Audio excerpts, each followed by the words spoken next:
Hello there. Let me get all of this stuff up and running. I got a window to set up and things like that. Let's see how we do. Don't mind me, I'm just fussing with the settings, as one does. If you were there, I should see you soon enough.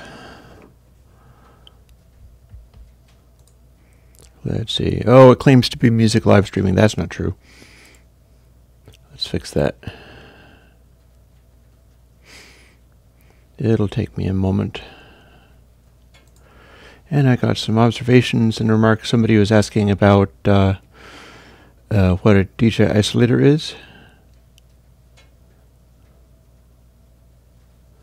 Oh, and Erwin Vomberg is complaining at me again, as he does. Let's see, Creator Studio. I'll see you soon enough, don't worry.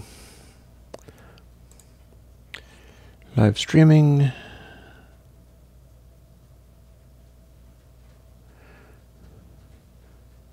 Honestly, I just don't get Erwin sometimes. We will change it to call it Q&A live streaming. Yep, yeah, I just noticed that muzzle. And I need to fix this little thing.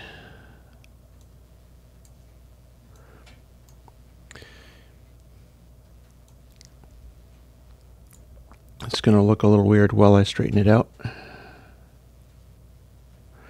Actually, it looks really weird. That's interesting. Let's fix that.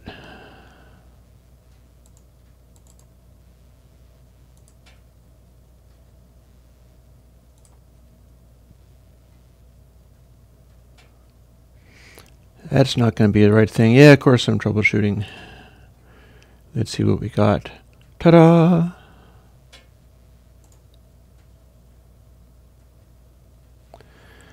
Okay, and lastly, I need to turn it to live chat to see all messages, as horrifying as that might be. Okay. So here we are. I'm doing my live stream question and answer thingy, and I have just put out a plugin based on this chat, or based on something that somebody was suggesting for a while there. I think it's Bo, who was suggesting the Holt. Oh, well, I'll tell you about changing the title while streaming. I wonder whether I need to fix the... Am I blowing your microphones up? They seem to be distorting. The deal with changing the title while streaming was it just went to the Creator Studio page in YouTube and went to Stream Now. And that shows me a bunch of things, and it, under basic info, was the music live streaming, and so I changed it to Q&A. It probably will connect, and it probably will respect what I did. The deal with... Yeah, I'm too loud. Let me turn myself down just a little bit. There we go. I might still be kind of loudish, but it won't be blowing you up quite as badly as I had been. Oh, I wonder if I can set it... No. The OBS mechanism doesn't let me do bit shift gain. It's giving me minus 6.1 dB. So, let me get some of my stuff sorted so that I can be prepared to do things. I'm going to put the main window just over to Air Windows GitHub. That way, if I need to look up any code, I can do that quickly and easily. So yeah, Bernard, you had that question of what is a DJ isolator effect? Yep, I am getting to it right now. There's, as always, a little bit of delay. Also, I'm a little frazzled because I've been doing this. This is not plugins. This is what I do to unwind, which is a private project, a weird Minecraft server that I made. Oh, If I'm a little bit quiet, then I can fix that. After all, I don't have bit shift gain going on, so we'll split the difference. We'll go to -3 dB. Hey Martin, how's it going? So Bernard, this is something that I learned about when learning things about DJing and how folks like that do their things. It's an effect that the very popular DJ Carl Cox likes to do sometimes. An isolator is basically part of a speaker crossover. And it's part of what they use for, this is originally how they started doing it. It's part of what they use to set up active crossovers and run different areas of sound to different kinds of speaker stacks. So you'd build in the active crossover and set it up carefully so that it's like crossing over at, I don't know, 700 hertz or whatever, and below that it's going to your bass bins, and above that it's going to other things. And apparently some DJs found ones that were super flexible. It's essentially a brick wall filter, and because it's trying to be a speaker crossover, maybe they're using digital ones or something, which is why they get such extreme effects. But you can start at, well, not necessarily, it could be digital hardware. I think crossovers often are digital for big PA systems.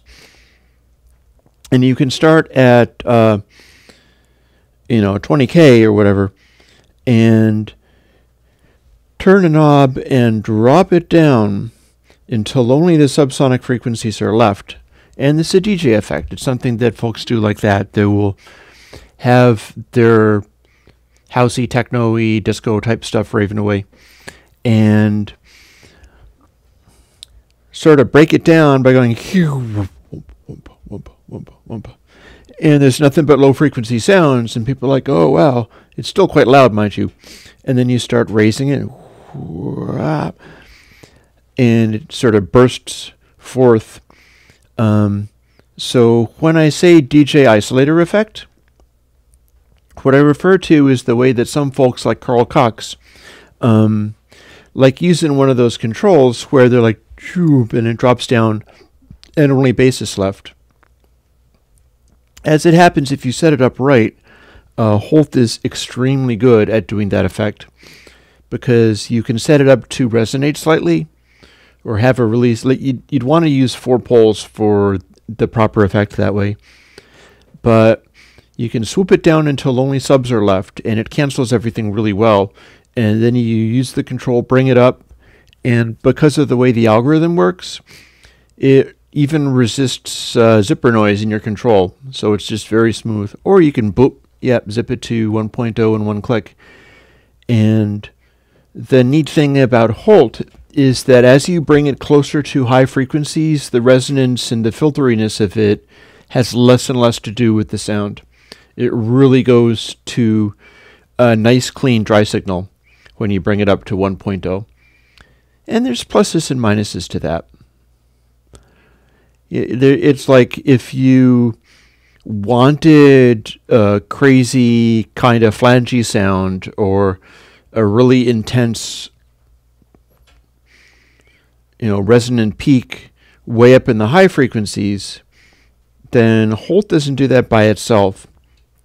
You can actually do that fairly well with Aura, which has its own interesting, pluses and minuses and stuff. It's a different style of algorithm, but it has some points in common. And as a result, the two they're kind of optimized for different purposes. Like Holt is bass only, and Aura uses something kind of like my energy calculation in the energy plugin. So to get it to go down lower requires heavier and heavier processing. Yeah, I was just thinking about something like that, David, actually, because I do stuff with my modular synth kind of things, and as such, modular is in such a way that you always want to buy more. It's all these different things. And for some time now, I've had these kicking around, that are just like the parts that I need to do to start building hardware on my own. And so much has been going on, like, when your web host is taking your website down because you use too much bandwidth, you don't really think of ideas for Eurorack modules. You think of getting your website back on. But I've always liked using the, what's in the wooden box just under the yellow guitar, which is a Axolotl experimenter board that's just been kind of screwed onto this cigar box kind of thingy, and that has some jacks and things in it. I'd like to work out a nice way to take the Axolotl, and it has a clever way of being able to split it into two pieces, which would make it fit into a Eurorack form factor. And I even have one where I destroyed the 1/4-inch output jacks so that I could replace them with other kinds of jacks, for instance, Eurorack jacks. And it has inputs and outputs. And it comes with audio inputs and outputs that are on stereo 1/4-inch, which is not what you want for Eurorack, but it is still useful in its way. And the thing that I thought of, which reminded me of what you said, it would be cool if clicking it to 1.0 was quantized to the BPM of your DAW. Here, let's whip out the paper. Now I have the Tombow, which is a nice water-based marker that doesn't get all stinky with solvent odors, so it's going to be healthier for me to use this. Yay. Say you've got a time tick, like T here, and time is going along, and if you were perfectly... oh no, the troll did not take my site down. My web host took the site down, because I am doing a horrific 400 plus hits a day. End up paying a little over $10 a month for unlimited. Yeah, it's like... I think I can safely tell you that it is HostGator, because I just have like no bit shift gains left to give about them. They have a range of behaviors that they must stick to, and I am running out of patience and running out of ability to continue to operate on their servers. They're doing a thing where they'll sell people web servers. Oh, goodness, no. I know. Oh, I know. It's combined with that and the fact that they wanted me to do a bunch of stuff to my WordPress site, which, all things considered, would help with its ability to use CPU, because it's sitting on an account with a bunch of other websites, both websites of mine, because they let you have as many websites as you want on these accounts. And it is a $4.95 a month account. But if you buy multiple years at once, you can take that down a little bit. But then as soon as you've gone over a year, they start charging you more like $10 a month, because it's only an introductory offer, the main offer that they make. But they're also claiming that it is like unlimited data, unlimited bandwidth. You go into their control panel and you see like, oh, you have used 100 megs of 2,000 gigs available to you. And it's like, wow, cool, that's amazing. But in order to use space, in order to use bandwidth, and they don't have nearly as much as they claim of either, but they're sharing. It's a shared website, so everybody's running on one machine. That machine has a bottleneck for a CPU. It can only do so much. And I've been learning that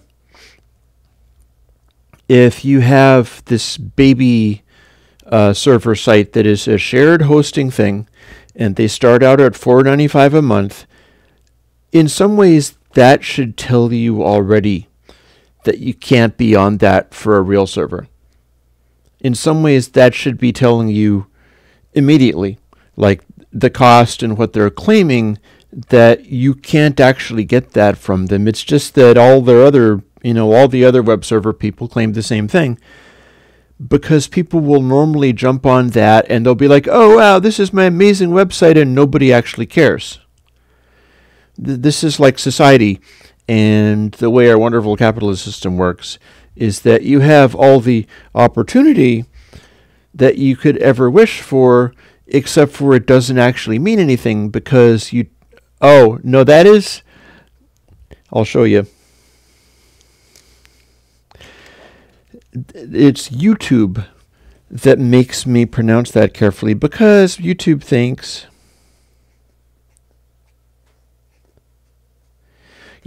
I'm saying this word when I say bit, shift, gain too quickly. And they don't like that, and YouTube listens to your video. They have automated machines listening to the video and subtitling it.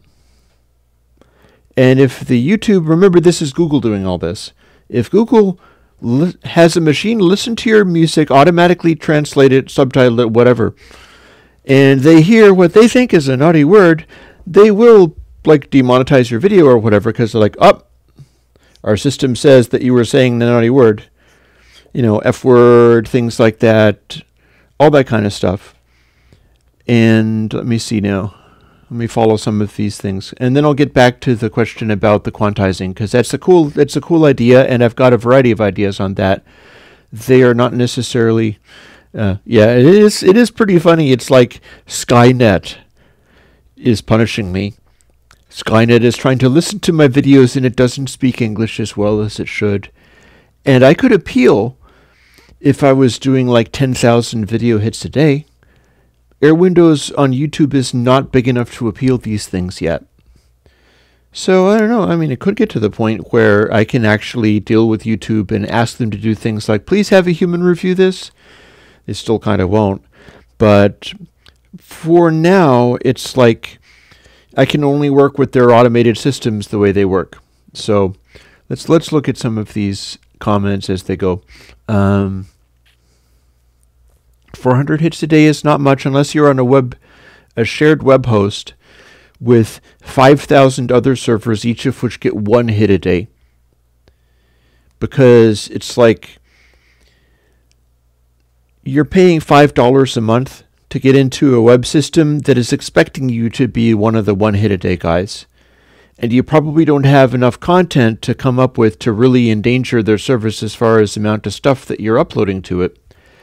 And if you start having people download large numbers of things, or if your website's using CPU, which is what was happening to me, I didn't have caching set up for the WordPress site as much as I could have, and I didn't have a thing called cron jobs set up to run on the Linux server. And they're telling me, yeah, if you have a WordPress site, by default the cron jobs run every single time a person hits the site. You have to tell it, not, oh hey, muzzle, that is David, or some combination of the two. We got sock puppets. Uh-oh, we're in bad trouble now. But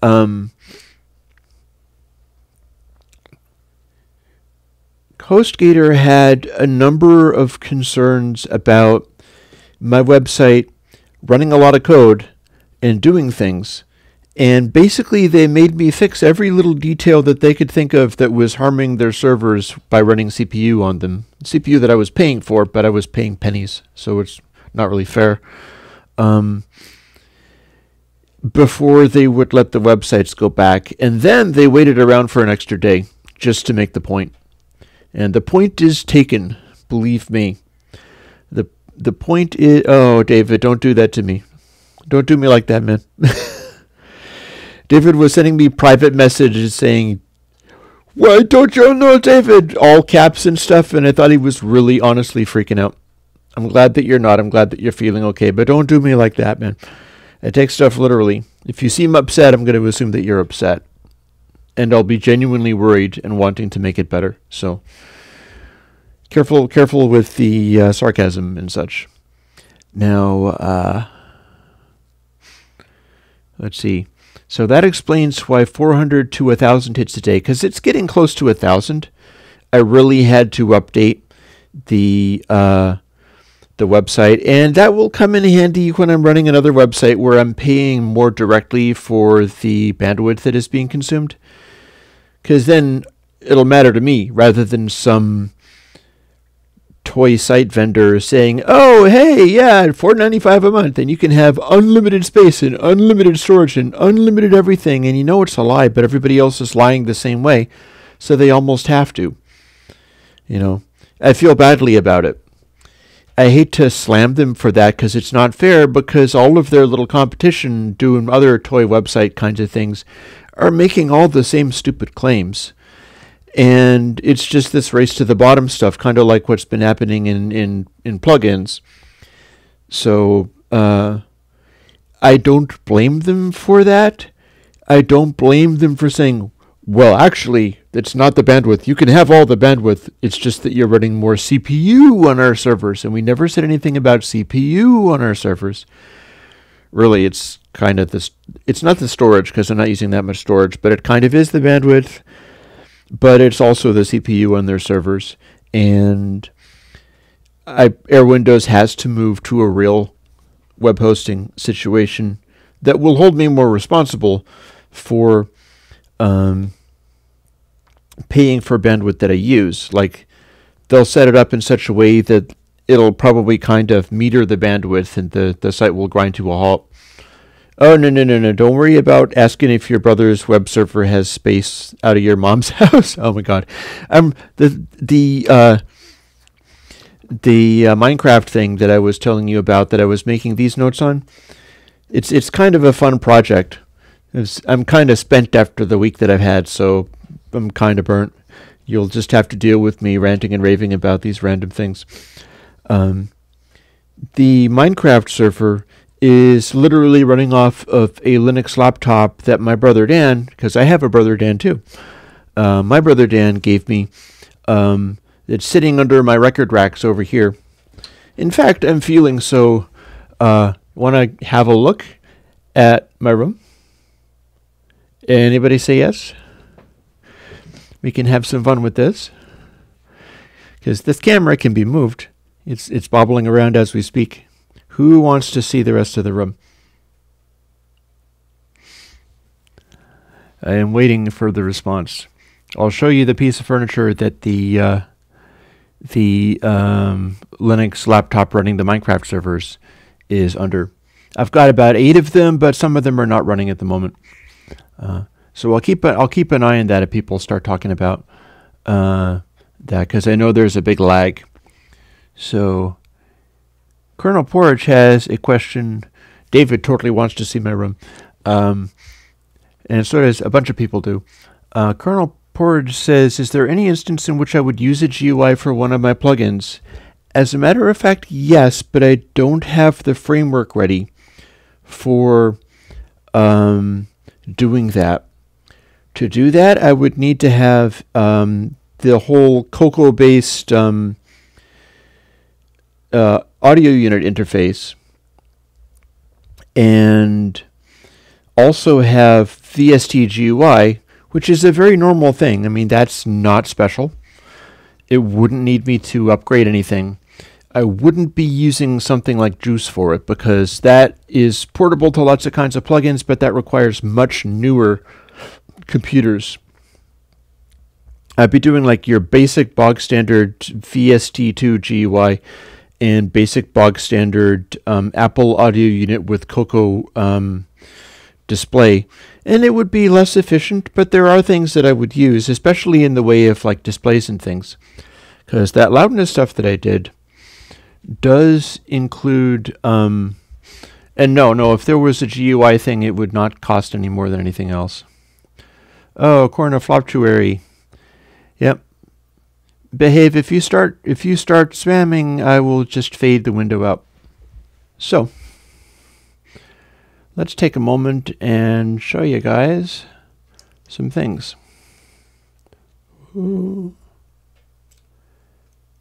Camera is flying in the air. This might also be a good time to mute the... I'll worry about muting the fade later.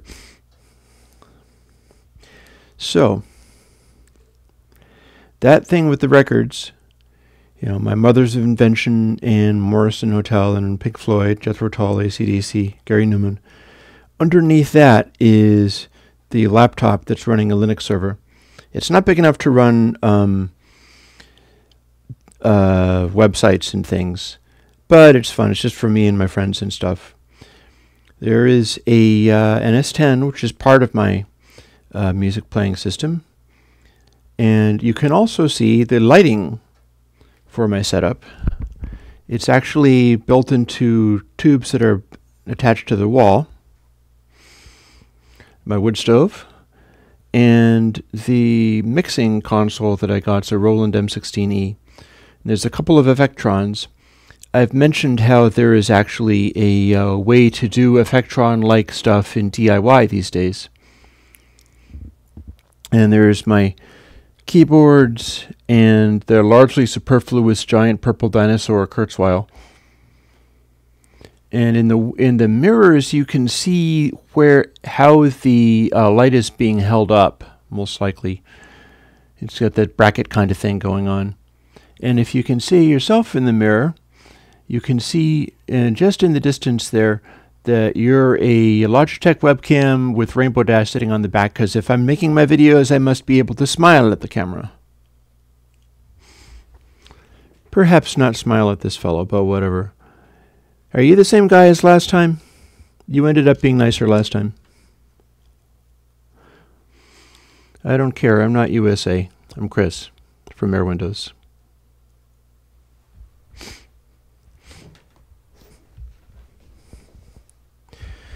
Meh, trolls are. That's the kind of thing. So let's see now. Because if I mute that, then the rest of you won't be visible for a bit, but I will still be able to answer your questions. So for the time being, hang in there. I will see how things work out. So let's see. I'm gonna scroll up a little bit. Yeah. Blue Cat Patchwork should not be doing that. If they let you type in things, it should work. That guy's responsive to bugs and things, so help him solve whatever he's doing, because he is responsive to bugs. He worked with me to get all of my stuff working absolutely perfectly. So let's see. Bo would like me to talk about the loudness research. And I'm going to boot back here so that I can see whether I'm framed properly.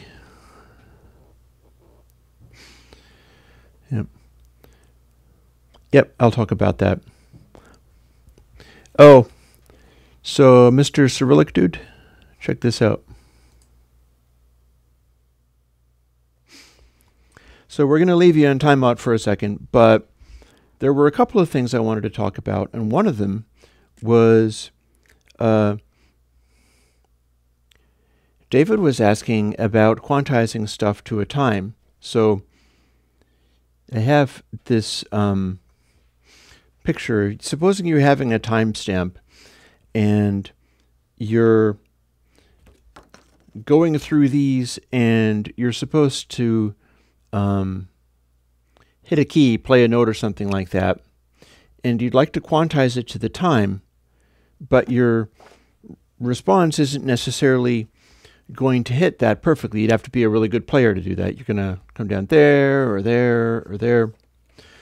There's something interesting that you can do if you work on that kind of thing where and I'd like to try this out with my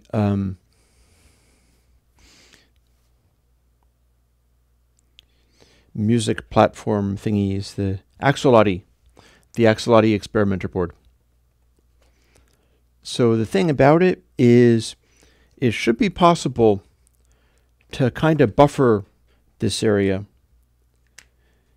As if you're playing music and you've got a sort of time range around when the tick is happening, what you could have is, Cyrillic dude, you might want to be quiet because I do not argue with you. I'm kind of a leftist kind of person, which is why I'm doing a commie website, giving everybody plugins and fighting the capitalist system, all of that kind of stuff. I just don't beat it into the ground because not everybody around here agrees with that. Although there's a lot of people who see things that way in the UK, and I have a lot of Air Windows users in UK. You need to not be treating me as if I'm some kind of capitalist piggy. Okay? That's not a good description of how I work. Go and download my plugins and start making some damn music with them rather than just harassing my folks on my stream, because we are not your problem. We are not your problem. So the timing thing. More information where... so I'll leave this dude chattering away. Here, you can come back for a bit. I'll make it go away again if you... Don't get too engaged, because this dude needs to be talking about audio stuff. We're talking about audio and music and plugins and things. That's what we do here.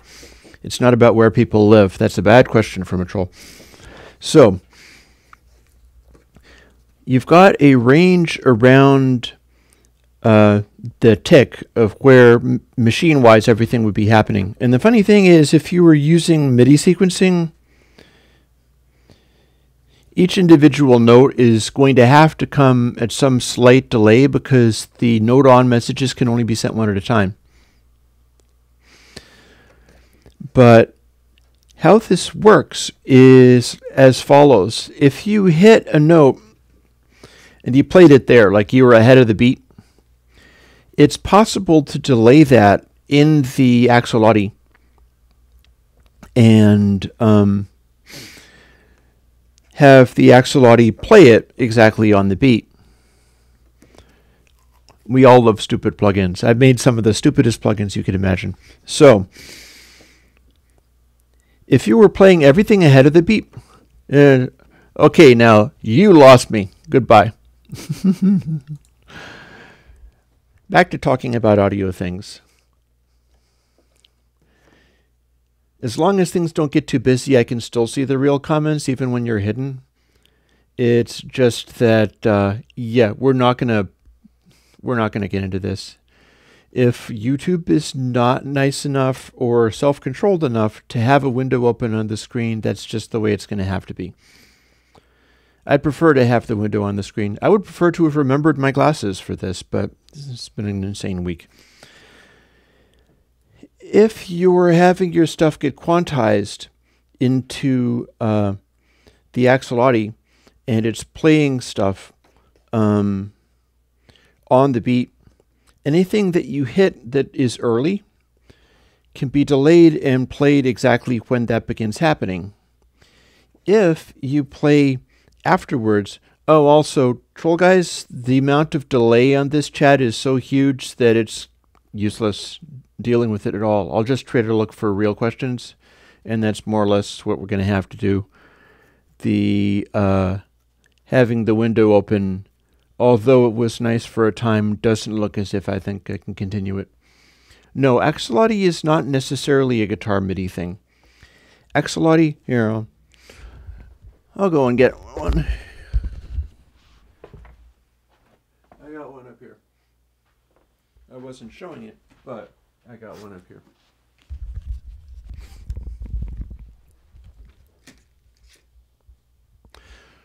See the little face? This is a axolotl. It's an experimenter board for audio and MIDI made in Belgium and sells for about 70 bucks or 70 euros or something like that.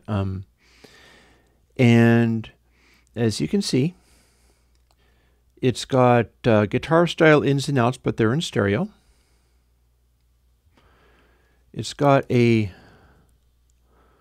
place where you can put one of these little SD cards, which means you can put gigabytes and gigabytes of space on the sucker and record to it, play off of it, do a sample library on it. It's got two different USB connections here. This little one powers it, and then this one is what you can plug stuff into. Any MIDI class compliant device can talk to this. You can, what I've done with mine, because I got one over here. Oh, it's also got a couple of blinky lights that you can use, LEDs, and a couple of tiny buttons, and then all of these connections here. It'll focus on it. Go on. Come on. Hey, you try to focus harder. Come on, camera. There you go. It's got all those connections in the little holes here. Those are inputs and outputs. You can run wires and do things like trigger things in your Eurorack system using voltage outputs on those. You know, Tony, it's possible to have vertical faders, and I understand what you're saying, but I can't do it within generic plugins. You'd have to program one, and that is a whole other story. That's doing the GUI thing, and if I had to do that, then I would be doing, say, you know, round knobs, whatever, not just only the one. So when I say Axolotl, yes, it does have MIDI connections. These are MIDI jacks. There's a out and an in. That's also what I'm doing. I've got mine so that it's providing the click for my entire system, and I've got, I can't really see because I didn't remember my glasses. It's got a MIDI out, which is providing a click, and it's also providing key changes driven from this shiny thing here, which is actually a Korg Nano control. It's one of the old ones that had 9 controls. And these knobs do something, and these sliders are pitch changes for different bars. Like you'd have bars at, you know, pitch change 0, 8 bars of this, 8 bars of this, and then 8 bars of transposing up a fifth. And I can do that on the fly. If anybody's interested, I can make that stuff available too. Axolotl is what I'm running this stuff off of. It's just a little program that's done in almost a visual programming kind of way. You don't have to do code, but what you have to do is set up these little, you know, black boxes on a screen and drag nodes back and forth between them.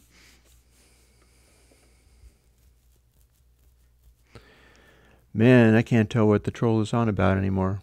I don't know what a mantle is about. It's misspelled, but a mantelpiece is a piece of furniture, and I don't have any of them, so it makes no sense. Anyways, one thing that you could do with an Axolotl, since it records audio and plays back audio, people have used them as delays. You can make a digital delay out of it. And since you can also use them as synthesizers, you can use the analog outs as synthesizer outputs and program your synthesizer based on the MIDI and drive it through either MIDI from the USB in or drive it through the MIDI from the real MIDI jacks. And then use the out as a through, whatever.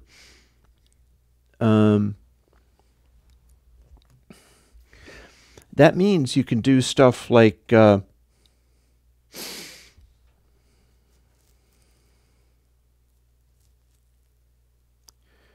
say, this is the idea that I had in mind. And I just saw David Pixley say, please ignore that guy, Chris. That's why you can't see the chat. I mean, granted, the chat does show up on YouTube and whatever, but it's like, it's YouTube. What do you think is going to happen? Seriously. You know, don't watch the chat other than the questions that you ask. Type them in and then look away real quick.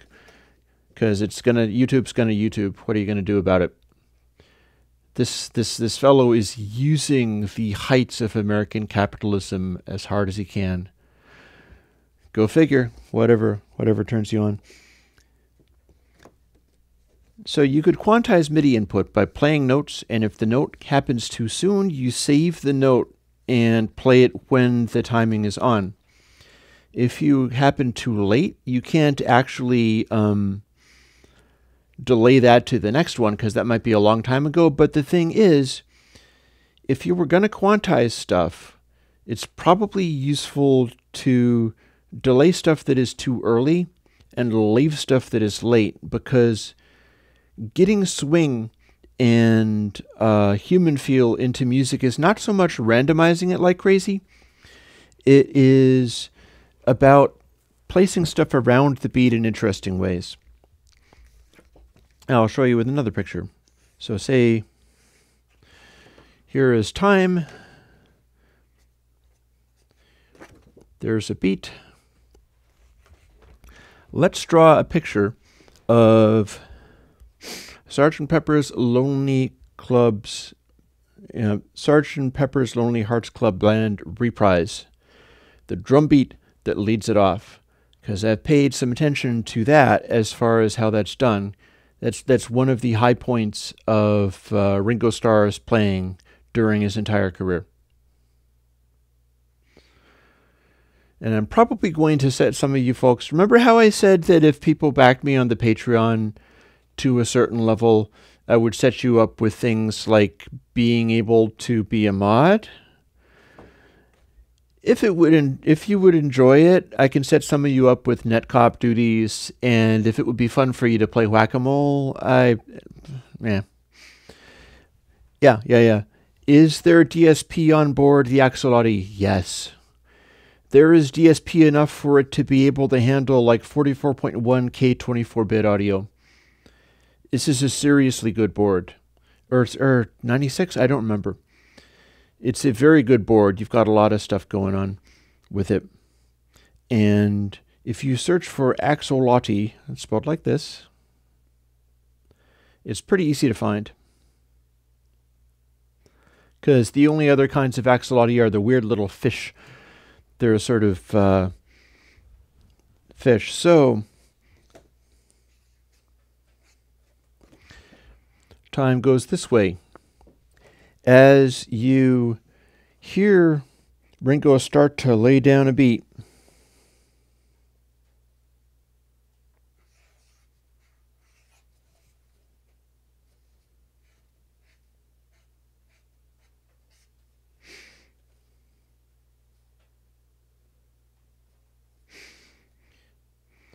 drawing a little picture here.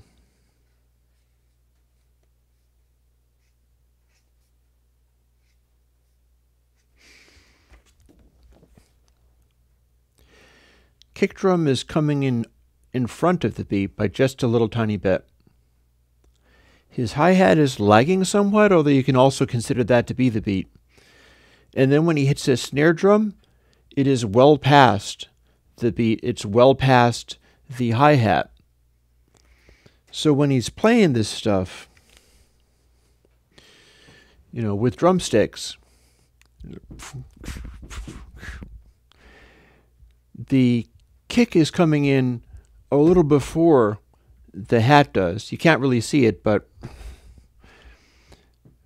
the kick drum comes in, and then it's like the hat pushes through it, pushes behind it a little bit, because the low frequencies need to come through first in order to have serious impact. Otherwise, it'll feel like it's dragging. Low frequencies don't start happening fast. And then on the snare, he's actually coming down first on the hat, and then the snare comes out afterwards.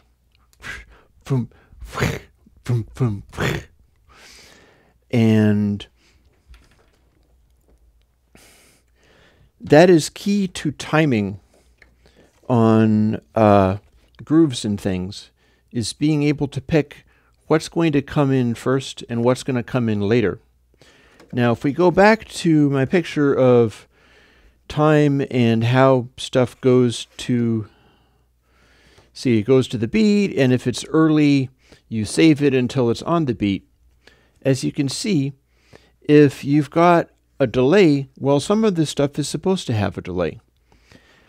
Something that I've got going on with my Axolotl here and the inputs, because the way Axolotl works is I can plug a MIDI class compliant device, like the very cheap Nano Control, into this USB jack, and then specify in the programming of the thing that, say, this is knob 1, this is knob 2, this is knob 3, this is knob 4. They default to this. They're doing, these purposes, and that gives me 18 knobs just in bank 1, and it does honor the scenes, so I have 4 times as many as these knobs. And this one you can't control the lights, but it does register the buttons.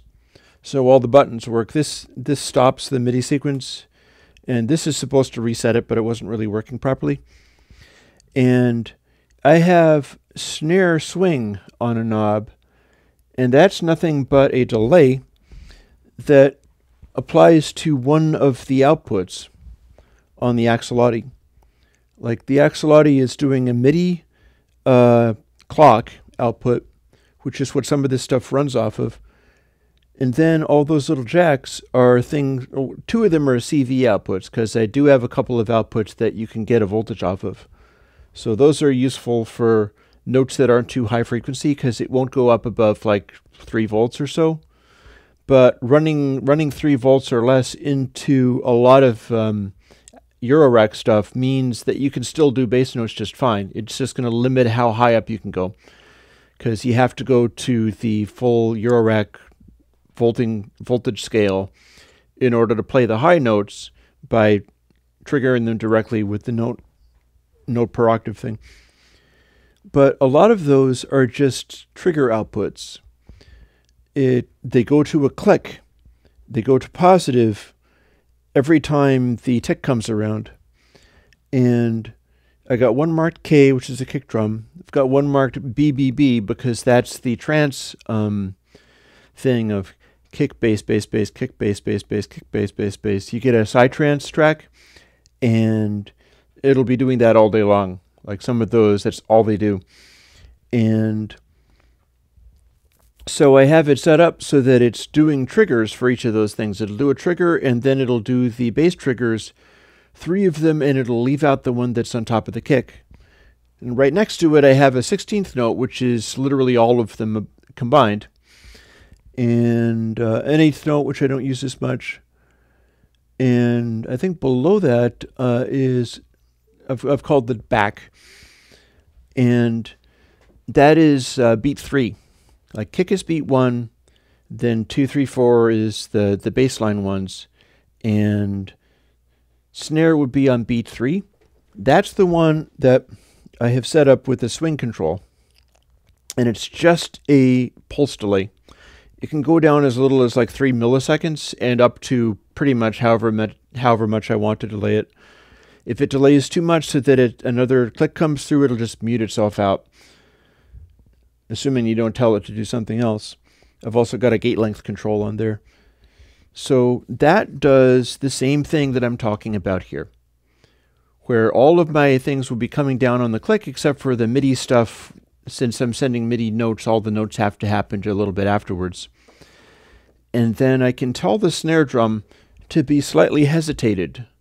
And this is not a random thing.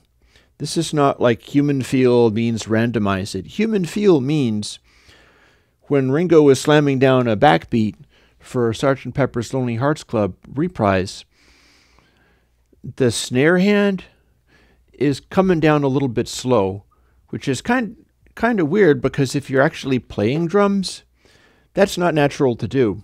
But if you can make it happen just the right way, like everything comes up and then hat goes down and the snare goes down just an instant after that. Maybe you've got your hat mounted kind of high up for that purpose.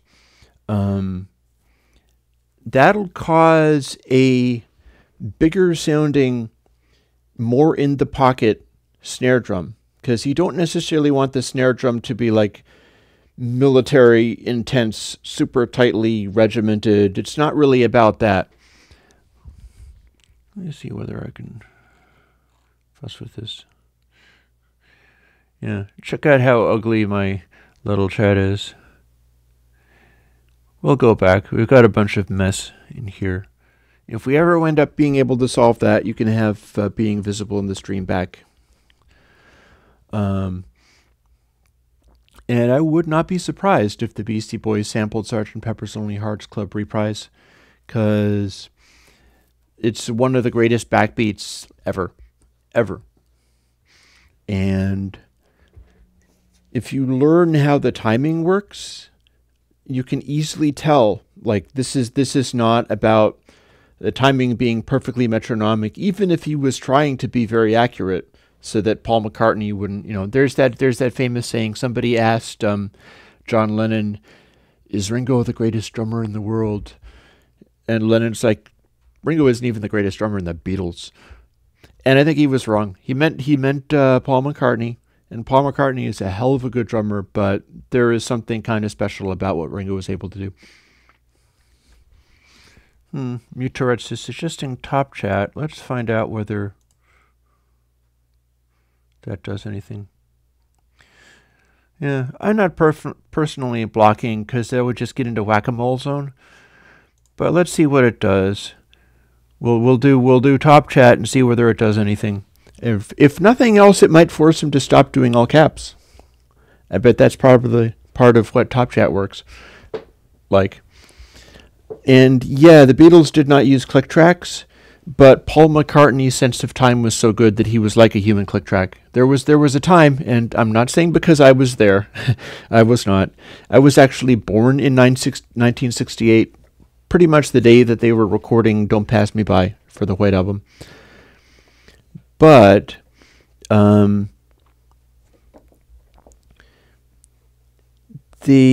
was a time early on in their career when they were trying to record something, multi-tracking it, and it was real challenging. And Ringo was having a hard time dealing with it. And in fact, I remember this story now. This was in Jeff Emmerich's book on recording the Beatles, which is a very good book. He said after Brian Epstein died, the Beatles were all shook up. They were very upset, and they had to record "I Am the Walrus." They brought the song in. It was a Lennon song, and the Beatles were just out of it that day. They were really upset. They had depended an awful lot on Brian Epstein, and it's possible that Lennon had even more going on with Brian Epstein. He was a very ambitious guy, and Epstein was interested in like beautiful men, and their job was to record I Am the Walrus backing tracks, and it's a slow tempo, and it was a long song, and they were very out of it. And Paul kind of saved the day. He was good at that, Paul. For all I know, still is. I think he's still kicking around. And there are a lot of wonderful Paul stories. What he did, according to Jeff Emmerich in his book about that, was take a tambourine and go, okay, let's record it. Don't worry, I'll keep you locked in. And he sat in front of Rico, like with the tambourine, keeping him in the pocket and recording. And they got through the session and they recorded their stuff, although it was kind of hard on them. And Jeff Emmerich never liked the song. I think it's an amazing song in its way, but Emmerich never liked the song. But in that sense, Paul McCartney was acting as the human click track for Ringo, even later in their career. I'm not surprised that Beasties used the sample of Sgt. Pepper's Reprise, because man, is that a good beat.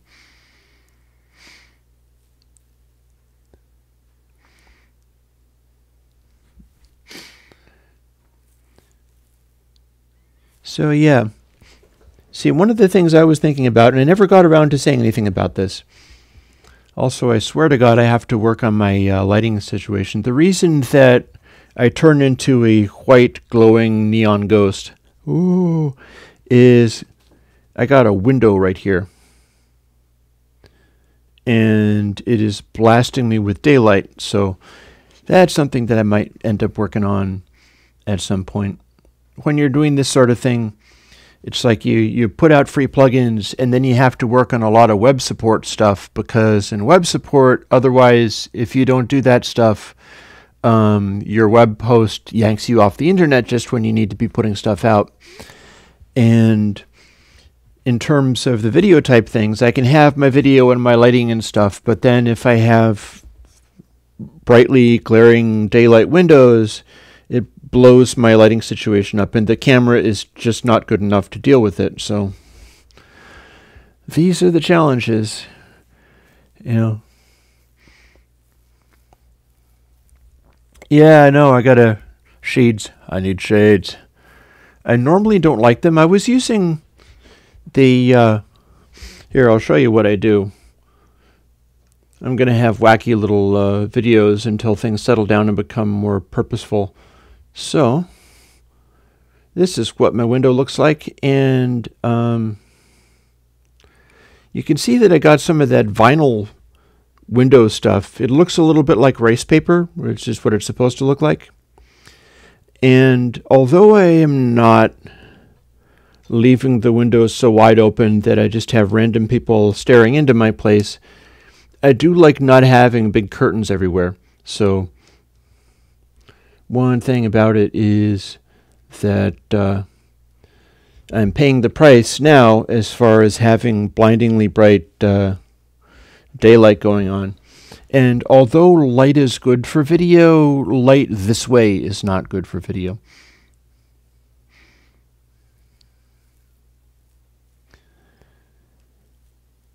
Yeah, so sampling levy, Dark Side of the Moon. There's another cool McCartney story that I've always enjoyed. He got involved in a project that Dave Grohl was doing. And I quite like Dave Grohl, though he's a little bit insufferable as like ultimate rock guy, and has been decreed, you know, society has made him the last rock star. And that's what he's doing, and his whole band is doing it with him.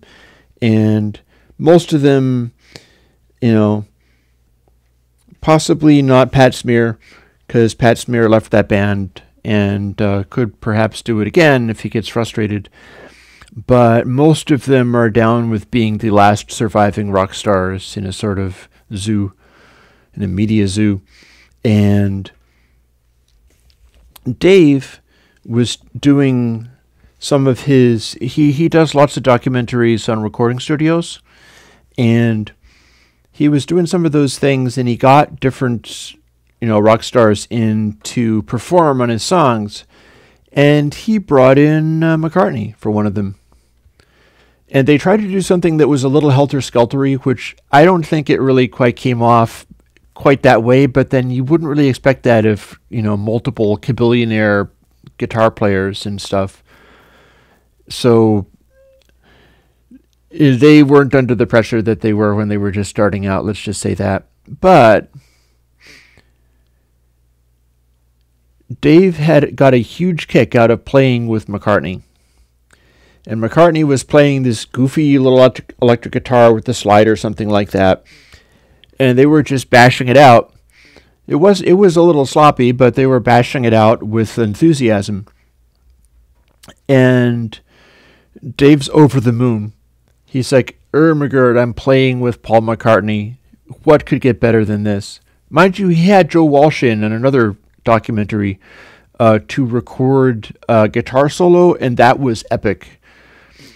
When Joe Walsh was playing the guitar solo on the Foo Fighters track that he did, it's simply brilliant the way that they had this beat going, and Joe Walsh waited for like 5 bars. He just waited to play his first note. He didn't start. He just... and then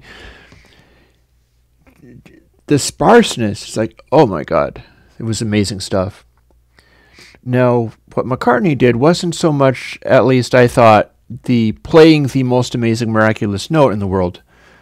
But what he did was they finished doing a take, and Dave's over the moon, and he's going like, why can't it be like this every time? Like, why can't it be this easy? Why can't it be this easy every time? And McCartney just looks at Dave Grohl and goes, but it is. Okay. Yeah.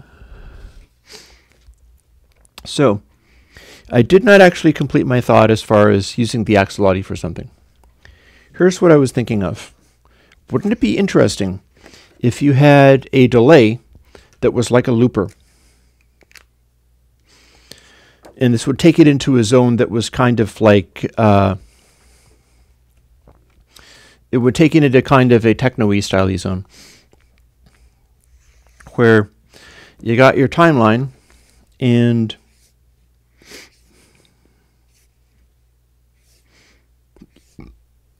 you say run a microphone or something, and run whatever it is that you want in there, and then you have a ability to record like a delay. It will just repeat. Maybe you got a couple of bars. This could be a really long delay. I'm thinking if you can record stuff onto an SD card, so long as you're not using up the SD card. And it does have some RAM built in, but this is a whole computer and stuff. But if you can record on the SD card, you could have minutes upon minutes at full resolution that way. Or at least what this has for full resolution is better than most. There's a lot of stuff out there for hardware that's like low bit or 8-bit or something like that. But here's the thought. If you can record stuff onto this long looping section, like 8 bars of long looping stuff, what if you had a button where you could punch in, and it would punch in exactly at the beginning of each bar, and then punch out exactly at the beginning of each bar? So you could record whatever it is that you wanted, whether that is like lay down a vocal or some kind of performance, something like that, and then the vocal would repeat in this regular way as you built it, or you'd set it up so that you could delete it or so on.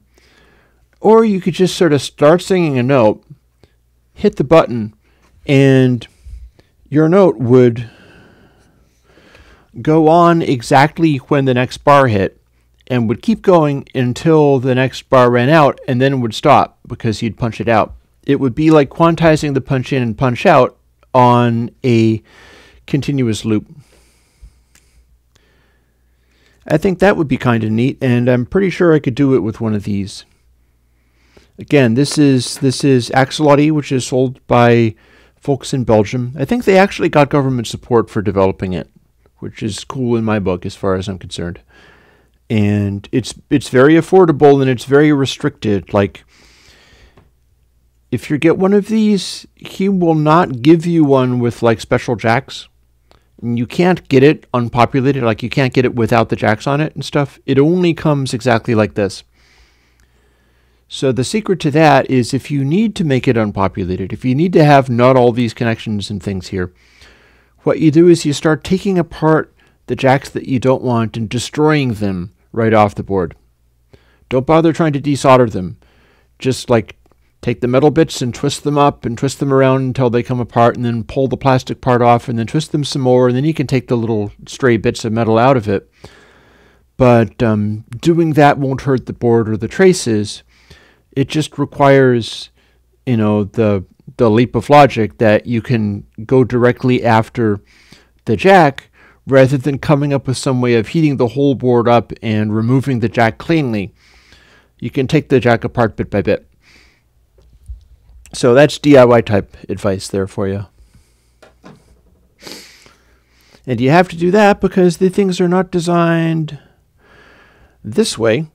I'm hoping to still be able to make some Eurorack type stuff based on this type of behavior, because if I can make stuff using IC chips and jacks and such and wire them together with just wires connecting to the bits rather than printed circuit traces, you can always take something off and replace it by unwiring it wire by wire and then putting it back together again. That's not obvious. I mean, I'm guessing it's not obvious because nobody's doing it or talking about it in that way. But it's still very true that you're basically doing an alternate version of point-to-point wiring.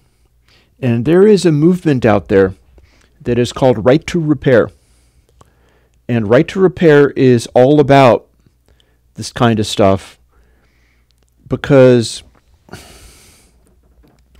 supposing you got this, right? And I'm looking to see where the main circuit... Like, I'm going to have you look up real closely here. Can it focus? I think not. You see the little computer chip in the middle there? You can barely focus on it. Yeah, I'll get to that, Bo. I've been overlooking you, but we have a whole other hour. Supposing you had to repair that little chip, you'd be really kind of out of luck. The parts on this board are so tiny and placed by computers and stuff that this isn't something that you can really fix with your soldering iron, even if you know what you're doing. And even if they gave you the information, it's built in such a way that it's basically unrepairable. You have to throw it away. I'm not sure that's great. I think it would be a good idea to do stuff where it's possible to repair the stuff that you put out there as electronic and musical circuits. And, you know, that is a call that I certainly answer to. I think it'd be great if that became more of a thing. So all I can do is try to do my own version of it. So I think this is a good idea to talk about what Bo was talking about. Time to get into the loudness research. So now I wonder whether I can repurpose some of this. Let me futz around on the computer just a little bit to try to find some of my old documents. I don't think it's in books and notes. I'm looking for my old study. I'll show you some pictures of what I was doing back then.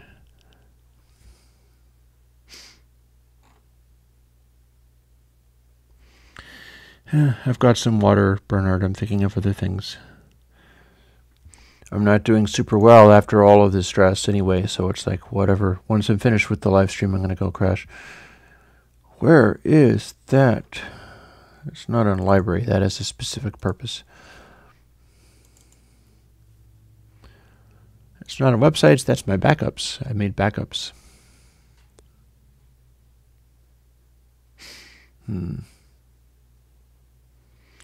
Yeah, I don't know how well I'm doing with some of this. Not in Air Windows. I'm surprised it's not in Documents. You'd think I'd have that in Documents. I used to have some of this stuff on the web. That's why I'm trying to find what it is that the fellow saw. I'm trying to find it in my hard disk so that I can show you by opening it in another window. I'm having a little trouble finding it. I know I still have it, but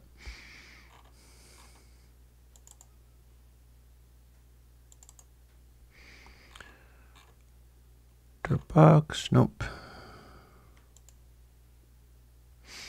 Yeah, Alex, copper wiring is definitely more expensive than a PCB. That's the thing.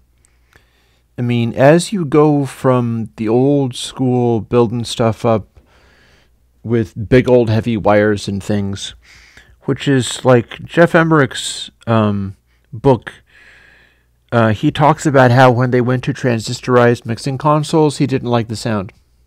The Beatles went to transistorized mixing consoles for Abbey Road. Everything previous to and including the White Album was an old tube mixing console the size of a bus with like 4 tracks and stuff, and it was just huge and just made with huge heavy wire. And the more we've gone from that kind of big, cumbersome, expensive stuff to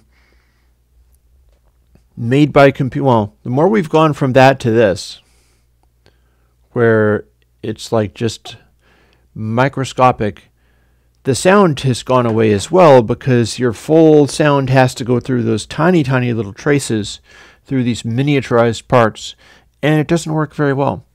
It's not all that good.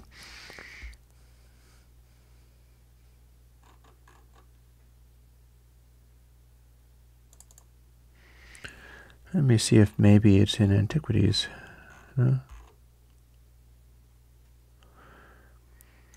I know I have this, but I'm having a really hard time finding it, which is unfortunate.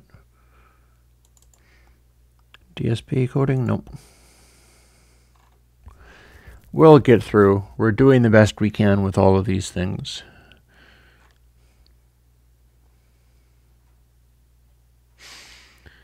I really cannot see why I can't find this stuff. I know I've got it.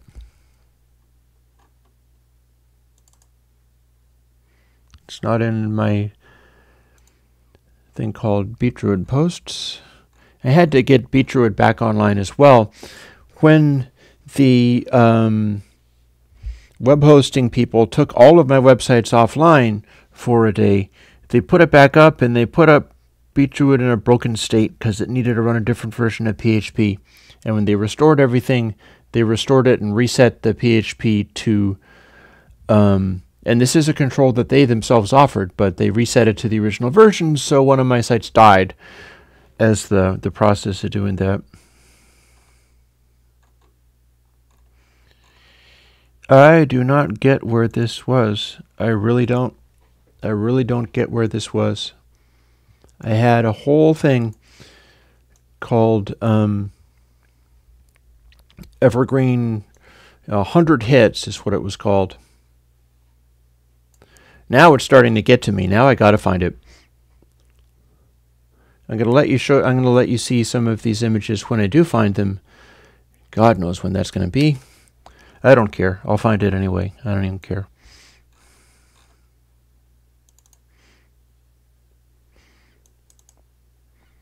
Certain system, that I very much doubt. Nah. And if I don't have it here, I have it in some kind of backup. So my question simply becomes, oh, hang on. Oh, no. Hey. Check it out. I found 100 hits. So what used to be going on was here. I will show you 2 images.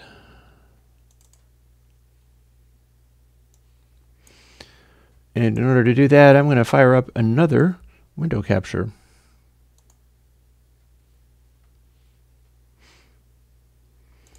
Boop.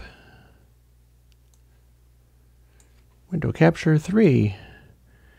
And when I do that, see, I was making a study, and it was online for a while, about how dynamics and stuff worked and how it interacted with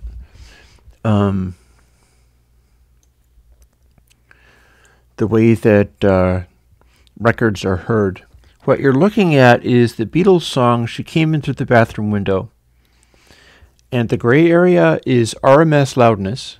It's the same kind of loudness that you've got, that limiters and stuff make louder. And the bits up or on top, and this is like 1 point across is maybe a second or two. Like this is a minute across. So, and then the green line is, I believe, a Benford realness measurement, because I was using Benford realness even back in the day, a long time ago. And what this shows is that there is a lot of headroom in the Beatles record. It's not peak limited. You got these peaks going on. I wonder if I can...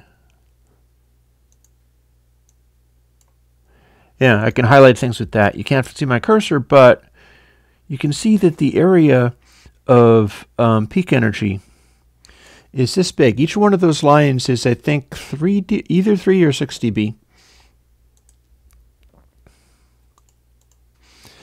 And this is clipping.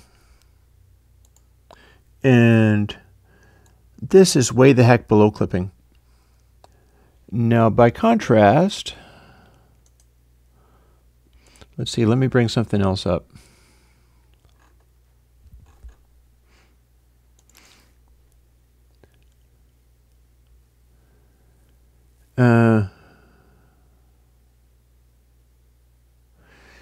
I do believe that this is a something or other.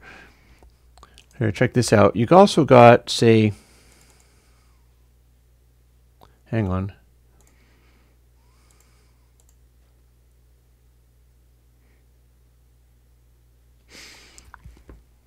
This really should be showing me the new picture.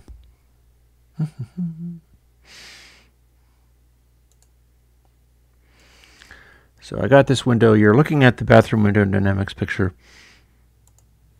And I've loaded another picture I'm trying to change it to.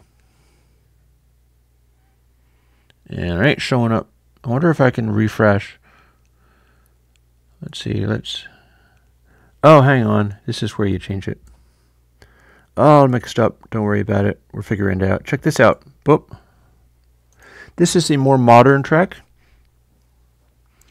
When you say pine for the ways things were, but there needs to be a level of reality kept in place. This is like off of the Red Hot Chili Peppers' Californication. And this is where the clipping is. And it was mastered by Vlado Miller and is one of the most it's one of the most famous overly loud tracks. And as things get loud, it just goes completely splat. There is no variation in there compared to this.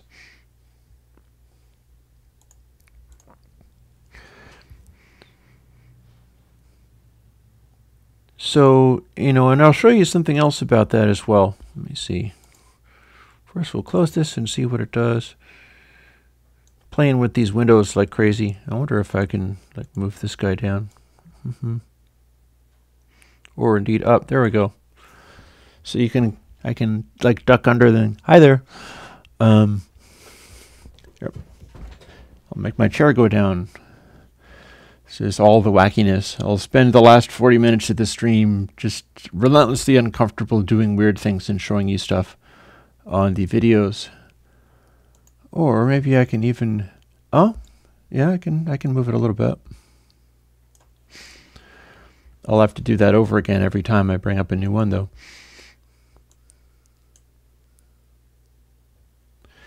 So I'm going to show you something.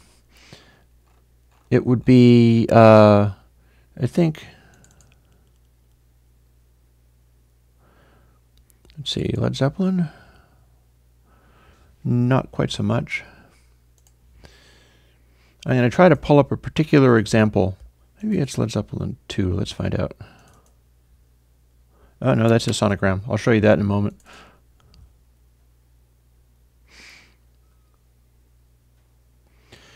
So here is, if it shows it to me at least.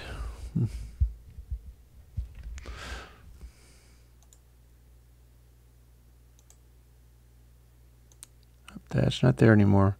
There we go. Here is Led Zeppelin's Heartbreaker. This bit you probably have heard. The part up here is going along, and then that is the famous guitar solo.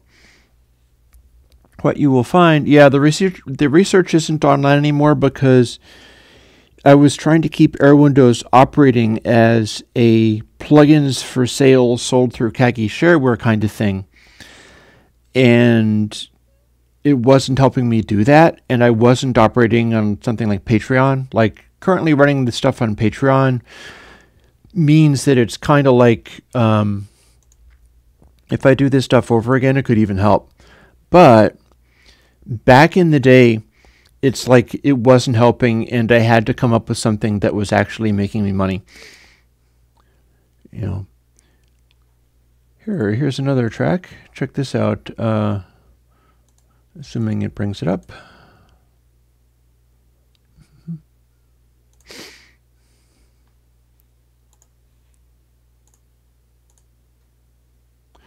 Maybe it just won't. Let's find out. Oh, there we go. Here, Ramble On, also by Led Zeppelin.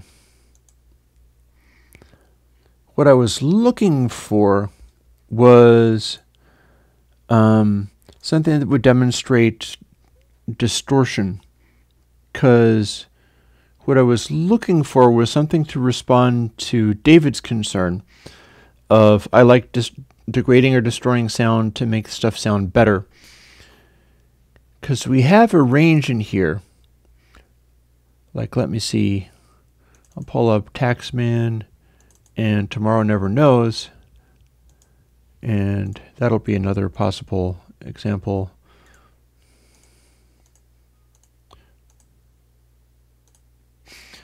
So that would be Taxman.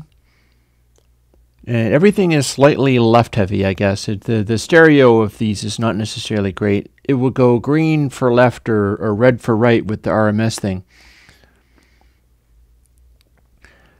So Taxman, part of what you see is these areas up here that are kind of, like, you see that it's kind of concentrated in this area. You can see where the audio kind of clusters up into here. That makes stuff sound louder.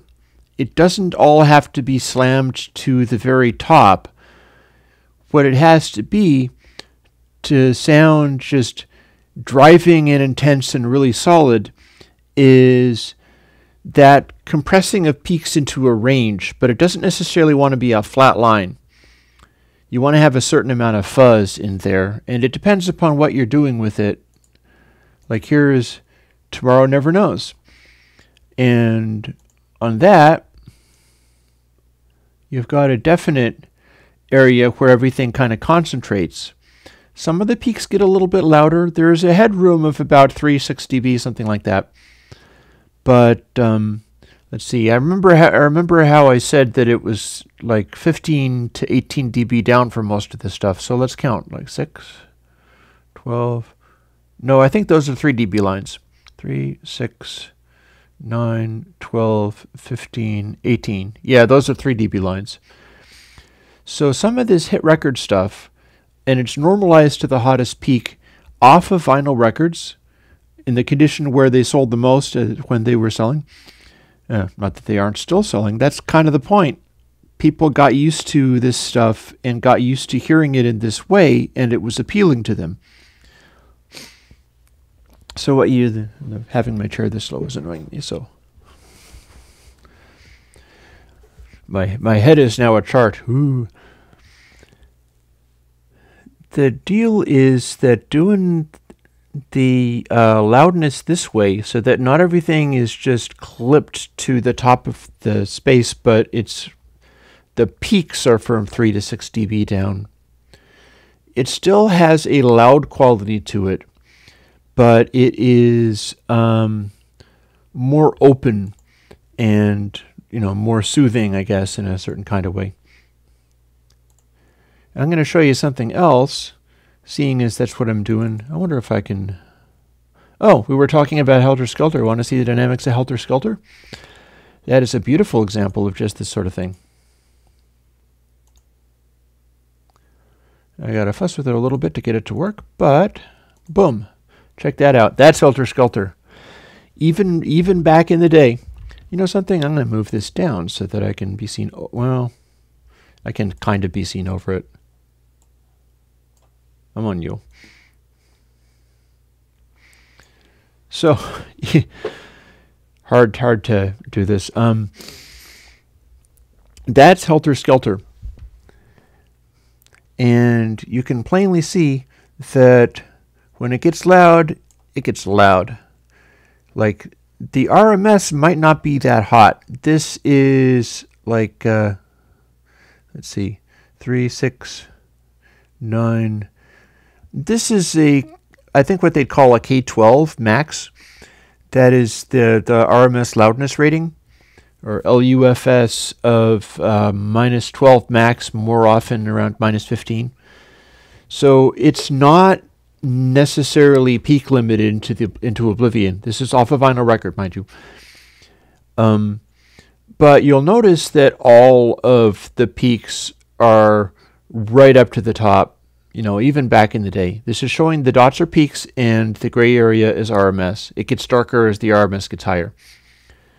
And this is what I was doing on the thing that got the coverage in the New York Times, that the guy basically redid an article. Helter Skelter looks like that as dynamics. And this is also a good point of, if I can get a GUI working that'll work for, and I know some things about it, I do some game programming, I know some things about GUI, but if I can get something working for audio units and on VSTs both, because it has to work for both and it has to work on PowerPC and all of my old stuff, then I can make a meter that shows this, which is kind of similar to what stuff like the Julian loudness meter does, but I'm capable of designing stuff to work in this type of way so that you're getting visual reference that tells you things. For instance, you get the Helter Skelter sound by all your peaks being like right up at the top. It's exhausting and abrasive because it's all peaking out. It's almost like a line. It's almost making a flat line, as if everything was being peak limited to this point. It's just spread out a tiny little bit. Here's another beautiful example, but very different. I'll show you. Everybody's got something to hide but me and my monkey. Now this one goes from left to right a lot. I'm just going to put it up in the top. I can illustrate things better this way. So in this area, you got mostly right going on. Vinyl records don't do incredibly good channel separation, so that's what you're seeing here. But even though it's like definitely loud as a track, the peak energy is still kind of all over the place because you've got stuff like that, the sleigh bell. Everybody's got something to hide but me and my monkey. It's like, the deeper you go, the higher you fly, so come on. And then I think it's Paul has this like bell going clangety, clangety, clangety, clangety, clangety, clangety, clangety, on beat. And it is a really loud sound, but the transient peaks are huge. So what you get from that is, rather than getting the really flat line, because you've got all that raucous, noisy stuff, but some of it is very peak happy, it covers a bigger area. Covers an area like this. And that is not even, and I can do this all day long. Let's have a look at, yeah, here's an amusing one. Here's what you get when you look at birthday. And I'm going to show you what that sonogram means in a moment. Today it's your birthday. Yes, I've got a blackbird to show you. That's one of the things that I took as a sample. So this is birthday. And we've got a middle break in here where I forget exactly. It has been a long time since I've listened to that Beatles song. But there's the break where it goes into beats. The points that you see are peaks. And again, I am going to go back to a folder that was called Bad Current Examples.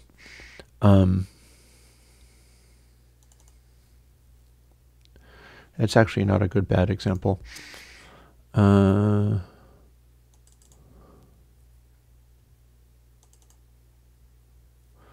also is not a good bad example, but I'll leave it around. But this is the best bad example. So,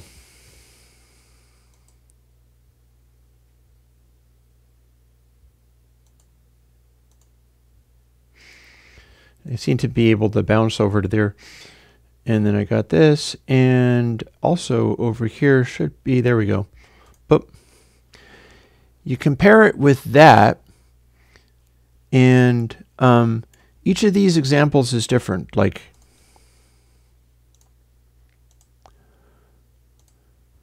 birthday looks like this. The dynamics of the peaks, and the area below is RMS. RMS is what you're seeing on that. Each of these lines is 3 dB. So 3, 6, 9, 12, 15. 15 dB RMS is what the Beatles' birthday sits like all the time.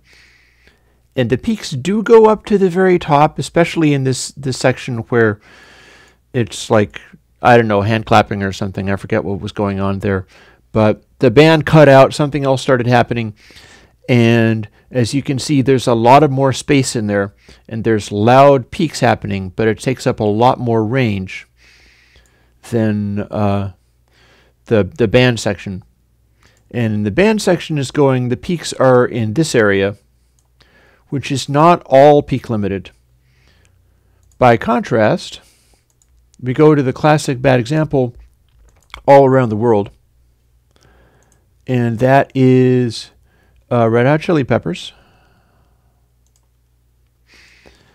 And with that, you know, there are bits where it's incredibly overbearingly loud, but you can still get a little bit of peak energy, maybe. And then over here, there's just nothing. You know, there is nothing but smashed as loud as possible, and there's no variation in those loudest samples. So my point is that this doesn't necessarily last as well as, say, this, where people can hear the variations going on in it more easily.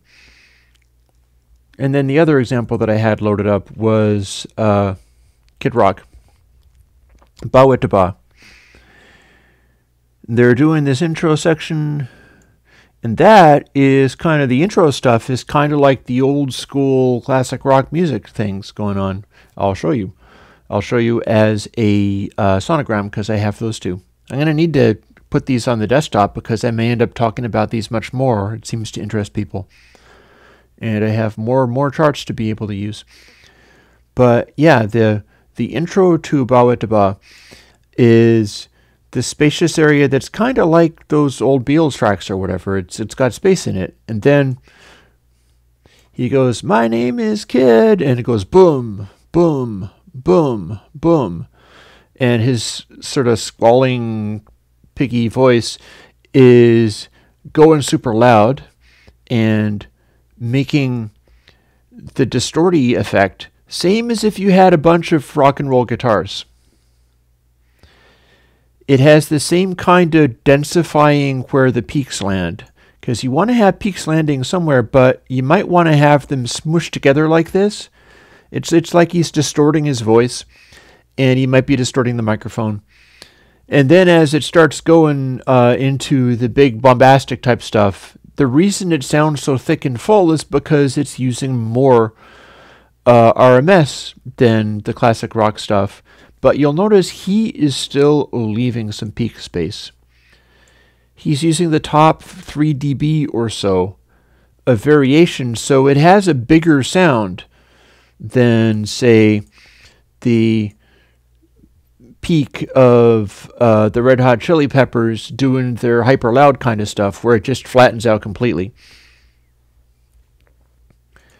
And let me see now. And we'll go back to birthday and start closing some of these windows.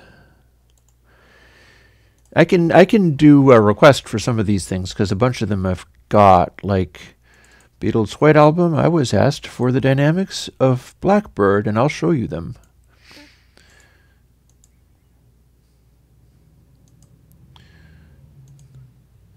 Blackbird looks like this. Also, the top green line, that is my Benford realness calculation again. Which, by the way, I think if you use Not Just Another Dither, all of the stuff done with Not Just Another Dither will tend to kind of max this out. So the green line only counts for like recordings of what it does in these cases is it's measuring what waveforms came off the vinyl record in such a way as they occupied the whole audio space in a way that would conform to Benford realness. Whereas, and it's peaking out because Paul McCartney singing Blackbird is a completely acoustic natural sound. Yeah, the green line is Benford realness, the same thing that I'm measuring with the Not Just Another Dither noise select reducer. But you can see that it doesn't get anywhere near peaking, and that's a pretty natural shape for what RMS and peak would look like for just a voice and a guitar. And yeah, you're talking about -11, -14. Let's count. 3, 6, 9, 12, 15, 18, 21. Okay, let's start again. 3, 6, 9, 12, 15, 18, 21, 24 dB down, 27 dB down. So the loudest his voice gets body-wise is... keep touching the wrong control. This is definitely tricky to do, but it's worth it because I have not been able to show people these, much less talk about them, for a long time. So this is the loudest on Blackbird. So 3, 6, 9, 12, 15, 18, and then back up to 15 for some of his loudest notes. So the densest that Blackbird gets off of the original Beatles record, which people thought sounded very nice. They liked that music. They liked listening to it so much they've been buying it in other formats over and over again ever since. And it is basically just, well, I'll show you something else too. Let's keep going. As I was specifically asked for Blackbird, let us find, say, a little Fleetwood Mac, maybe. That was a big hit. Rumors.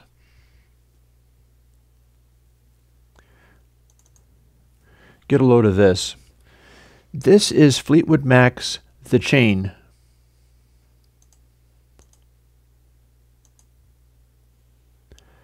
Check that out. If you think about dynamic range, this should blow your mind. This is them singing as loud as they can. This is the section where they're going, listen to the wind blow, watch the sun rise, run in the shadows, damn your love, damn your lies. That's what's being shown off of the vinyl record on this example. As you can see, the sound that sold, 1 million copies, multiple platinum records, is almost all peaks. There's like nothing else to it. That is them singing as loud as they can. It doesn't sound like nothingness coming off of the record. It sounds damned loud and intense. But do you see RMS in there? It's just not showing up at all. Let's count it. 3 dB down, 6 dB down, 9, 12, 15, 18, 21, 24 dB down. This is minus 24 LUFS. And the loudest peaks on the track are maximized to 0. The Fleetwood Mac song The Chain, and that beginning where they're singing loudly and knocking your socks off with how amazing they are and how amazing their voices are and how much they're projecting, because that's the key. How much they're projecting, belting out these vocals. The loudest RMS is minus 24 dB down. 24. But also you'll notice that their peaks, moving my face around, oh dear. I'm clicking on the wrong things because I haven't done this before. Their peaks are 3, 6, 9 dB down peaks. And then when the music starts kicking in and the bass starts playing, this is drums and bass hitting. And this is still, like, let's count it.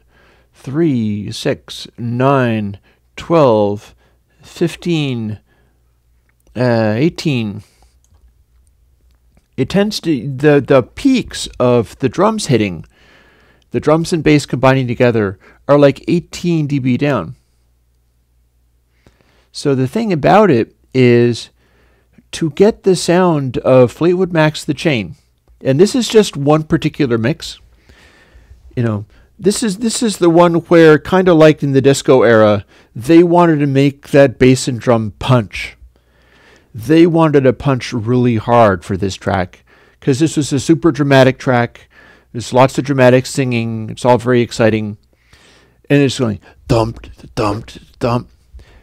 And they're nailing their instruments super hard. And this is what it does. When you preserve that and put it through the final mix, you can reproduce that kind of energy and aliveness, and it's going to look like that.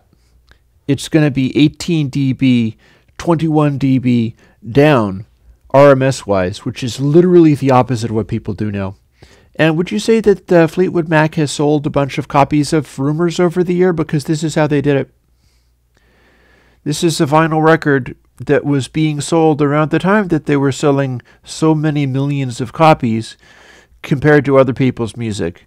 And there's other people's music that doesn't show up like this, because this is what it looks like dynamics-wise for Fleetwood Mac to be projecting. Like the beginning part is their voices going as loud as they will go. And then this is their voices going as loud as they will go, and they're, oh God, I'm dragging myself around. And their instruments being wailed on as hard as they can. This is not mellow, gentle, subtle stuff. It's like wham, wham, wham. And that's how this is done. Let me see if I can... Oh, God, I can't manipulate this stuff at all, can I? Oop, how about... There we go. So that's a pretty intense demonstration.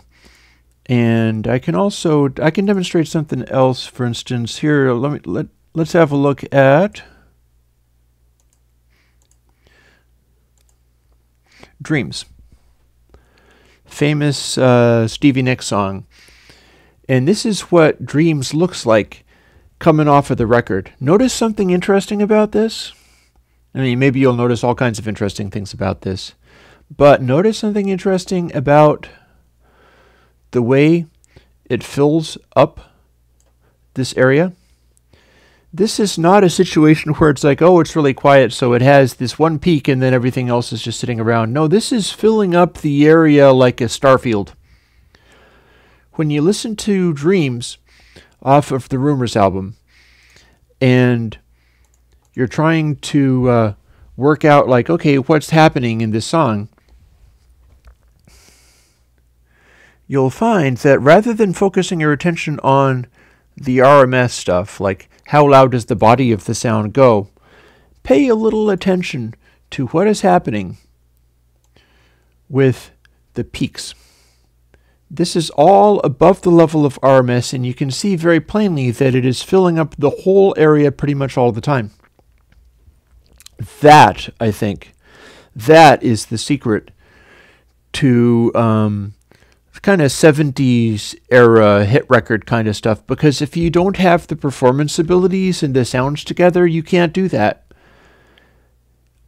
Arguably, you'd be better off, rather than doing a peak limiter, doing a peak stretcher. Like, if your performance is going along and most of the time you're not really projecting very hard, so your peaks are just sitting around here, you would be better off coming up with a way of stretching them up until they look like this.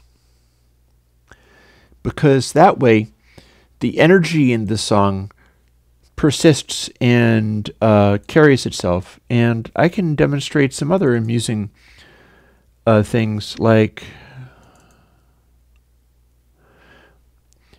this one you should like, David. This makes the point that I was trying to make better than the stuff I've been bringing up. Can you guess what this is? Actually, yes, you can, because it's labeled. So that's not a very hard guess at all. Boston. This is, of course, foreplay long time. The whole area here is the little dum, dum, dum. Look at where the peaks are landing. One of the reasons Boston's guitars sounded the way that they did is because he had it gathered together in such a way that it's kind of more of a DI type sound, and it like set the world on fire at the time. And this Boston's Rockman type stuff is also what was used by Mutt Lange on albums like Def Leppard Hysteria. They used Rockmans for a lot of stuff. You've said so in a article, a video about them from the classic albums.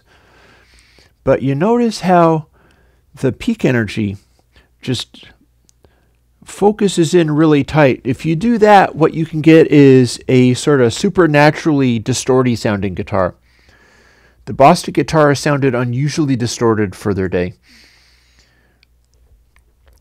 And then here we have the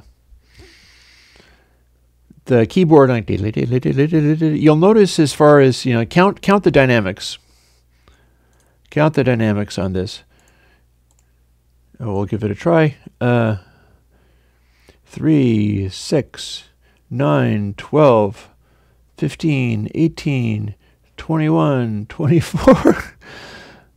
Let's see, 27.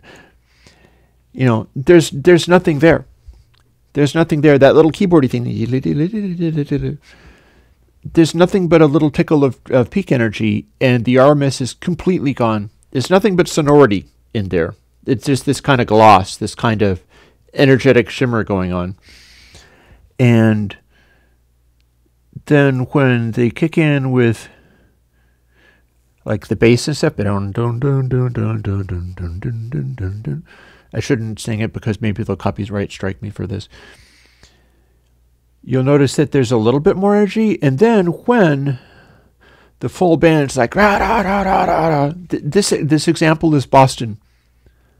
Foreplay / long time. If you ever heard a Boston song where it starts off with this quiet bit and then there's some guitar chords and stuff, and then it goes, it's been such a long time. The time doesn't wait for me, it keeps on flowing. It's one of the most famous Boston songs ever. But what I'm pointing out here with the, it's 80s. Actually, I think it's the super late 70s. I'm not sure. our peak energy here is very interestingly spread out. Like it's covering that range really evenly. And again, this is kind of what I'm keying off of. When I was talking about the stuff where the guy did the New York Times article, he was trying to illustrate some of these things, but they had to dumb it down a little bit for the New York Times. But this is what he originally saw, where he wanted to make an article about it. And I gave him this stuff to work from. And you'll also notice that the RMS is, again, pretty low. Would you like to see? As a matter of fact, I believe I have more than a feeling available to look at. Let's do that.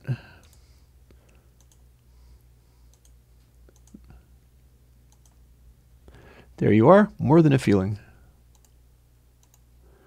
Close some of these windows. More than a feeling behaves exactly the same way.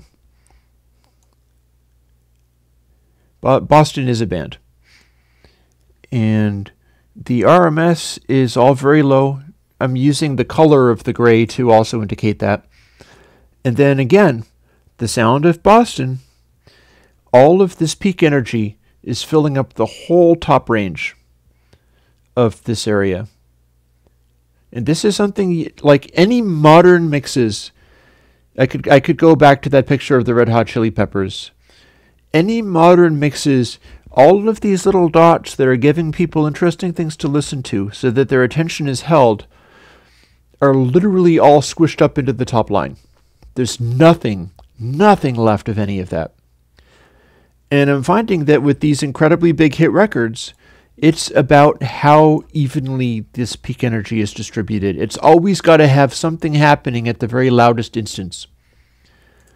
Like if we use this windowy thing and use it to select just the top 3 dB, as if we were doing modern mastering and everything had to peak out at the top 3 dB. Well, we're like 24 dB down for the RMS stuff, but the top 3, I'll scooch it down a little bit farther. The top 6 dB is constantly full of energy. Something is constantly happening up here. The top 3 dB, even the top, I keep clicking on the wrong damn thing, excuse me. Even the top 1.5 dB, if you look at what this is showing, you will see that that area still has stuff happening in it. This is how hit record sounds are made. It's this stuff going on. And, well, I suppose I can take requests for other stuff that you might want to see. But I did get a question before I'm quite done. Hit record drum sound. And I have to use a different chart for that. Hit record drum sound. I don't remember the specific examples that I had, but perhaps Abbey Road or something. But I remember that one of them was Pink Floyd. In fact, it was Pink Floyd, The Wall. So let's have a quick look at some of these. And there we go. Young Lust is an example of hit record drum sound in a big, big way. Have a look at this. Boom. This is a sonogram. What a sonogram does is from top to bottom is frequency. From left to right is time. And brighter or darker is the intensity of the frequency. Oh, yeah. So there's The Wall. And I'll get the Michael Jackson ready. Billie Jean, also the sonogram, although the dynamics is worth a look too, so let me see if I can't bring that up as well.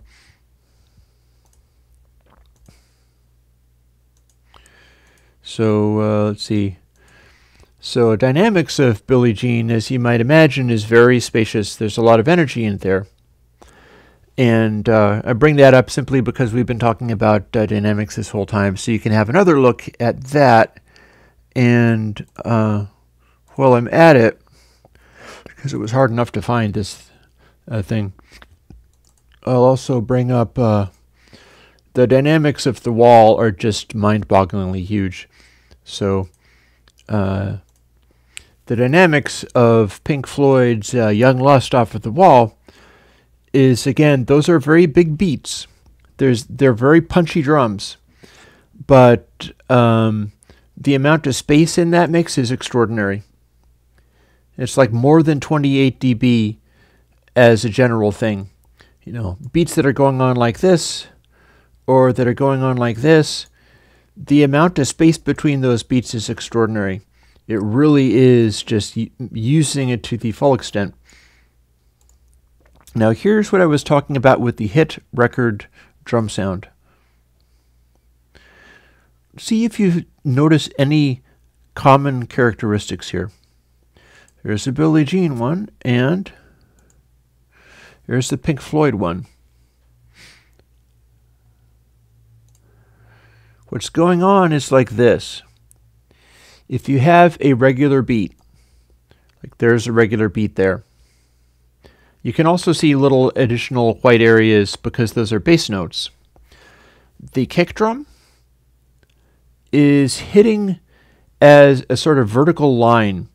It is covering a bunch of area and not really favoring any area so much.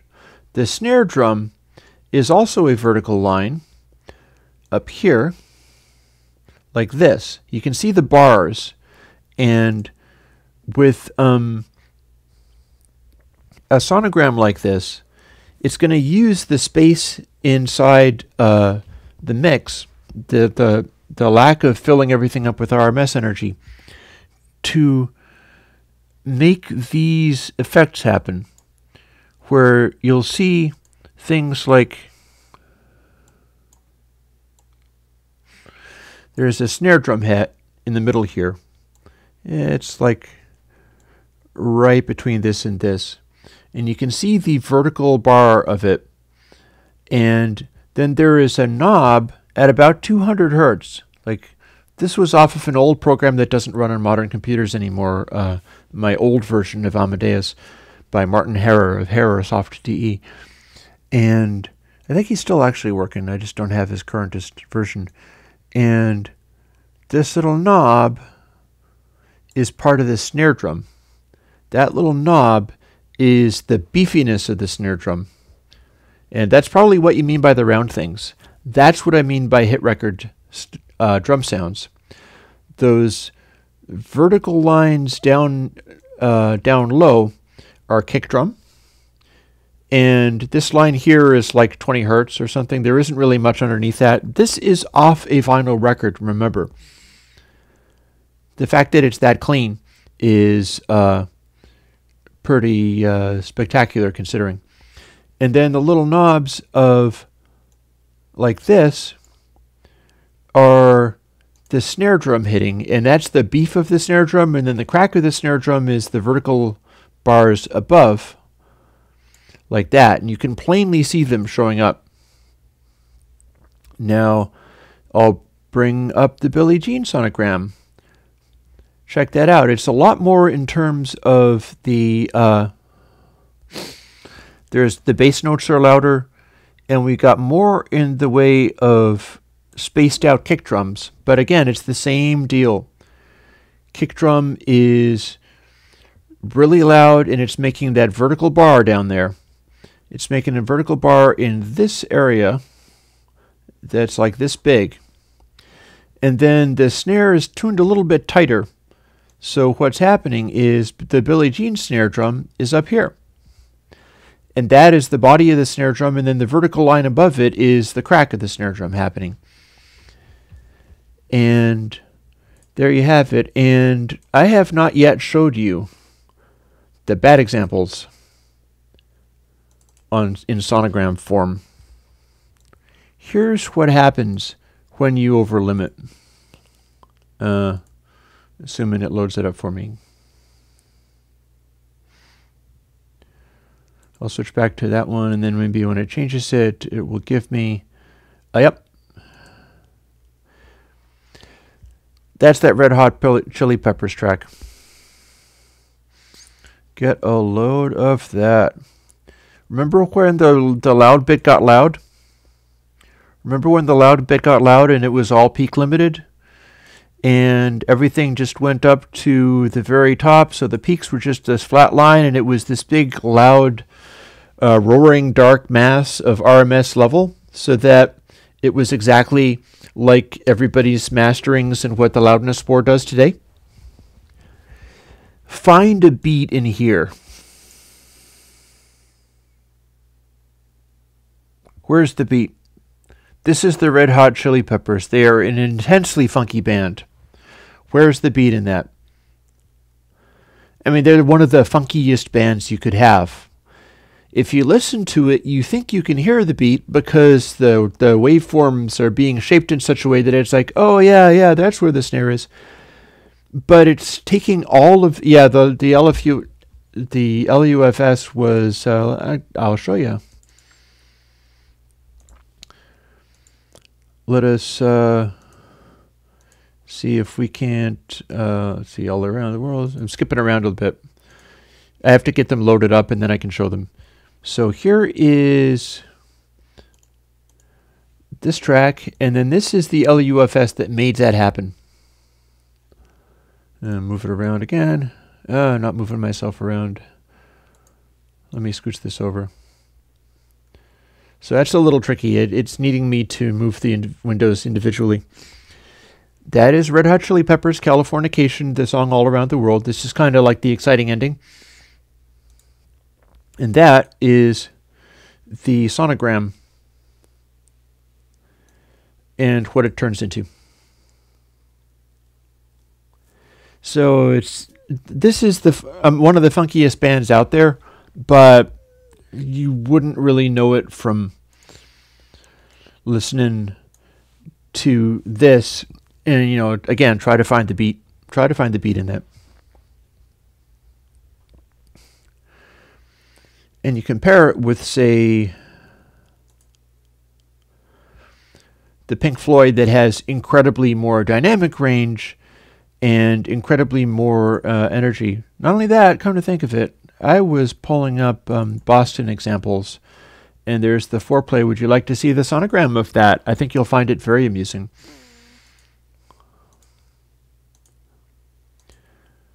Foreplay, sonogram coming up.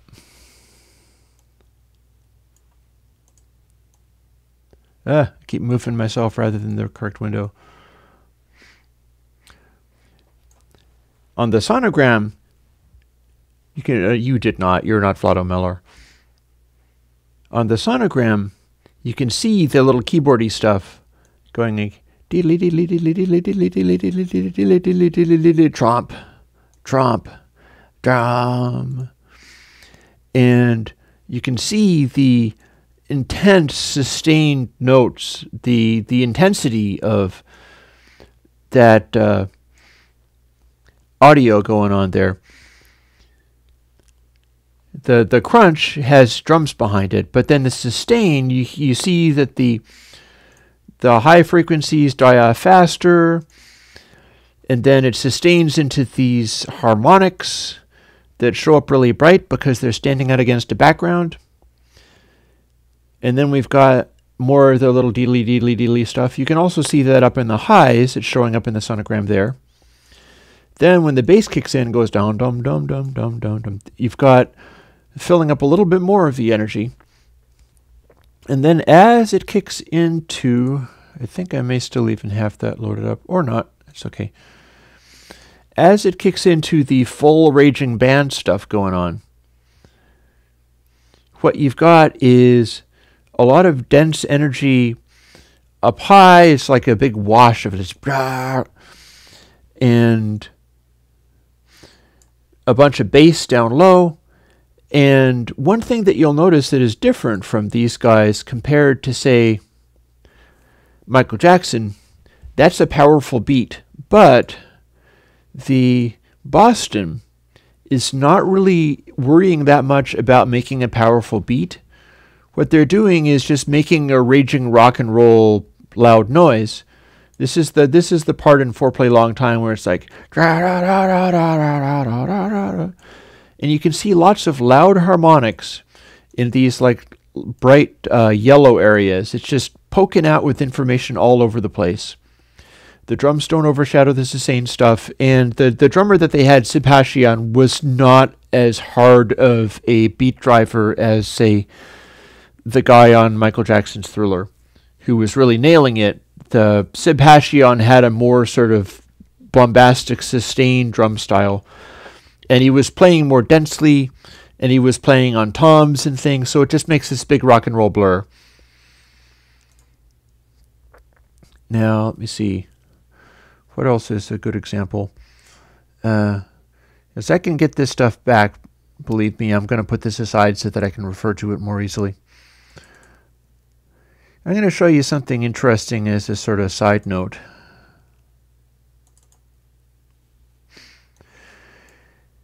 Music actually compensates for this kind of thing, or at least that is my theory. We're getting into my crazier theories.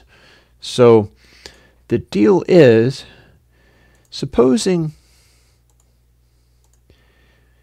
you are, let me close some of these things out of here. I have so many windows open that it's rather difficult to make out what's going on. I'll be right back with you. I'm spending just a little more time on this because it's so interesting, and I'm sure I'll do this again. You can come and say, "Show me the pictures, Uncle Chris," and I'll do so. But and we'll try to load something that's not there, and that'll force it to bring up something new, such as Eminem. This is the real Slim Shady. No, the real Slim Shady is mastered to just scrunch everything super hard. It's another one of those incredibly loud albums. But you'll notice that, see something familiar? You can get the kind of hit record drum sound, although it's kind of blurred out. You'll notice it's not as clearly defined as the old school used to do it. But if you have to be unbearably loud, you should be doing hip-hop and rap. And just make this extraordinary slamming beat. When you do that, you'll still have a beat left after you obliterate everything with loudness. That's what's happening here. Eminem has got this thing so that all of the beats are so distorted and limited and slammed. Like multiple levels of limited and slammed. High energy, low end, exactly. That they are, well, let's count them.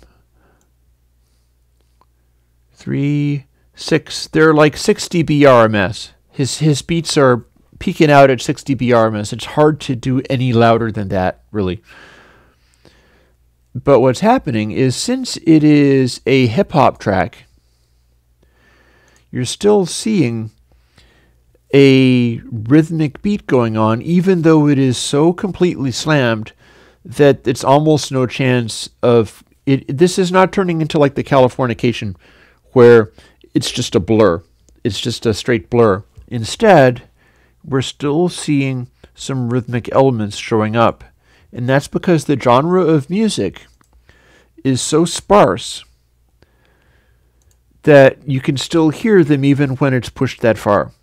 You have to be that sparse in order to push it that far and get away with it. Like, this is incredibly loud beats, and then there's almost nothing happening between them. He's almost got silence between these beats because it's hip-hop. The genre is the sort of thing where the arrangement can be incredibly bare and sparse, and that's what this is doing. And that is the only way you can push stuff that loud and still be seeing the rhythmic elements like we used to get on so many albums. You know, back when the mastering was being done differently. And again, back when we had this, it was easy. It's Pink Floyd, Young Lust. And we've got rhythmic elements showing up just fine. we just also have a overall dynamic range that has like 21 dB and up LUFS.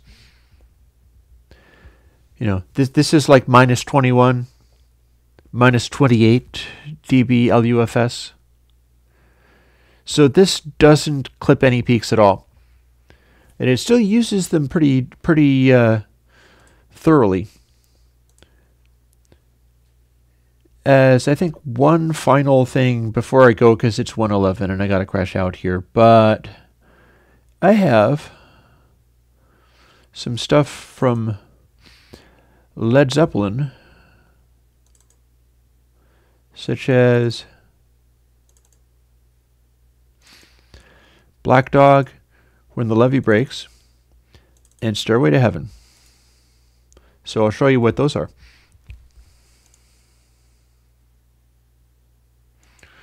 I'll switch back to there to try to load the new things up. So yeah. There we have Black Dog Dynamics. And as you can see, we're using a bunch of peak energy for stuff. And it's never getting louder than, like, I don't know, about minus 15 or so.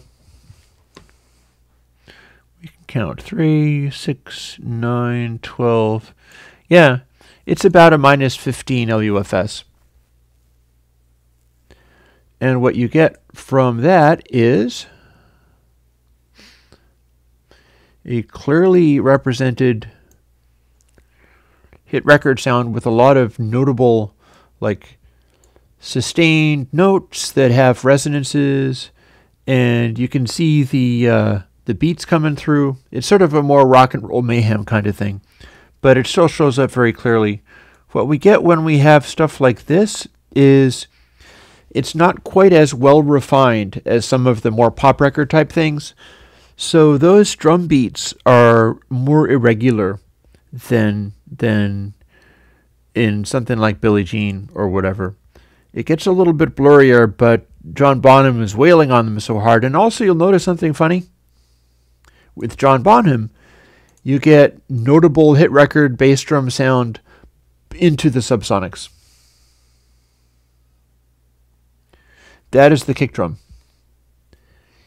He is playing the drum so hard that it is literally shaking the room and the recording studio, and that's part of the sound.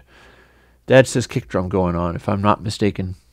It is, well, that or I think that it's his kick drum. Anyways, I just noticed it's not lining up perfectly with all the rest of this, but this stuff is definitely his kick drum, and it's good and loud. We'll move on from that. I don't think that that necessarily is what I thought it was. To When the Levee Breaks. When the Levee Breaks, still trying to close unneeded windows. When the Levee Breaks looks like this. And as you can see, it gets good and loud, but still 3, 6, 9, 12. It's minus 15 again. I keep finding that minus 15 is really pretty key to a lot of hit record type stuff. No matter how loud and bombastic you get, if it's hovering around minus 15, it'll have that space in it. And you'll notice also that the peak energy is moving around more than you might think. That it's not just all distort. Instead, it's all kind of this roaring energy, which I can show you on the sonogram.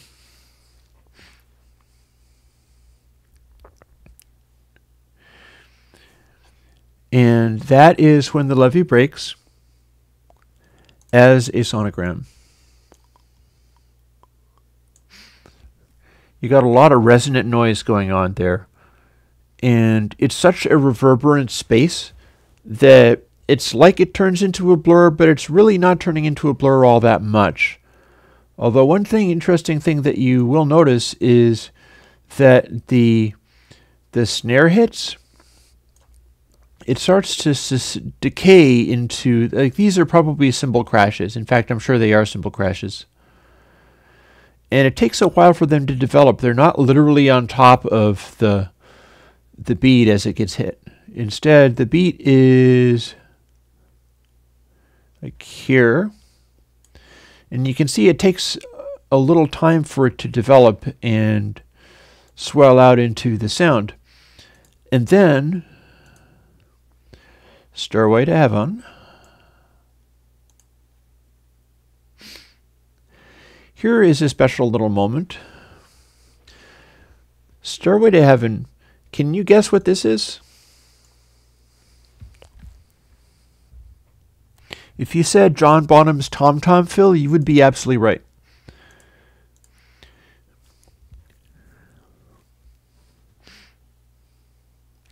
So basically, this would be the solo.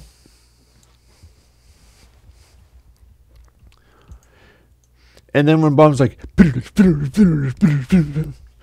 that is the super loud bit, and as loud as it gets is 3, 6, 9.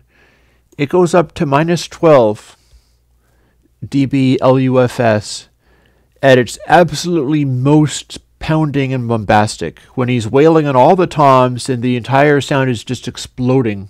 But notice something else about this while you're noticing it. Peak energy all the way up here. There's nothing between the RMS and the peak stuff. Like, the space here is stark raving empty. The tom triplets, yeah. So when he's doing that famous drum fill, and it's like blowing up the mix, and it's super loud and it's super intense, it's only peaking out at minus 12 max, but all of the peaks, it's only are missing out at minus 12 max LUFS, but all of the peaks are over this. All the peaks are in the top 6 dB.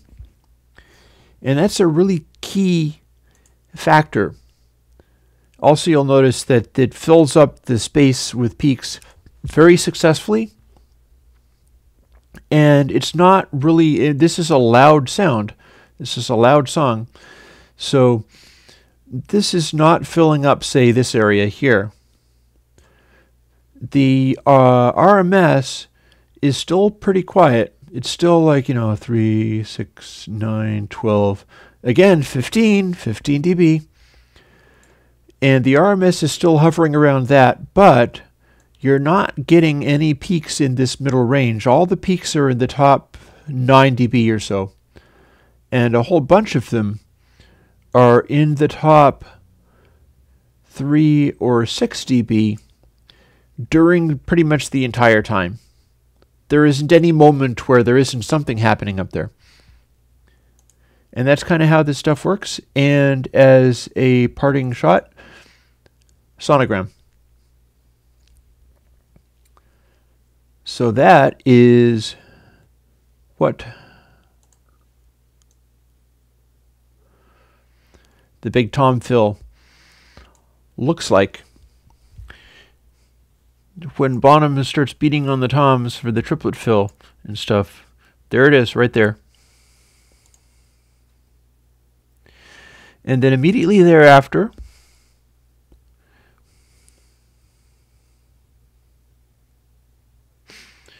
we've still got like loud sonorous things going on up here. And all through it, like this guitar solo, you can see the guitar solo showing up in the sonogram by resonant notes that are showing up as little yellow lines. The harmonics are showing up on this.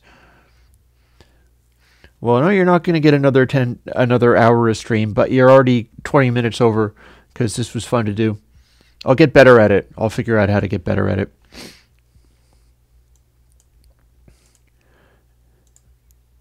And lastly, closing some of these things out. This was all the original 100 hits thing.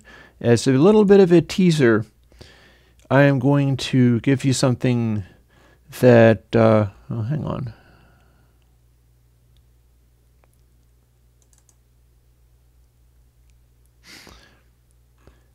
Yeah. So this should be, like I showed you all this stuff with sonograms and charts, But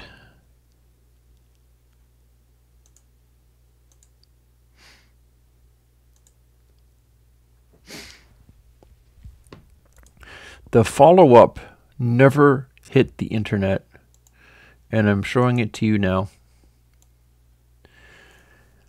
That contains the same peak and RMS stuff that you can see here.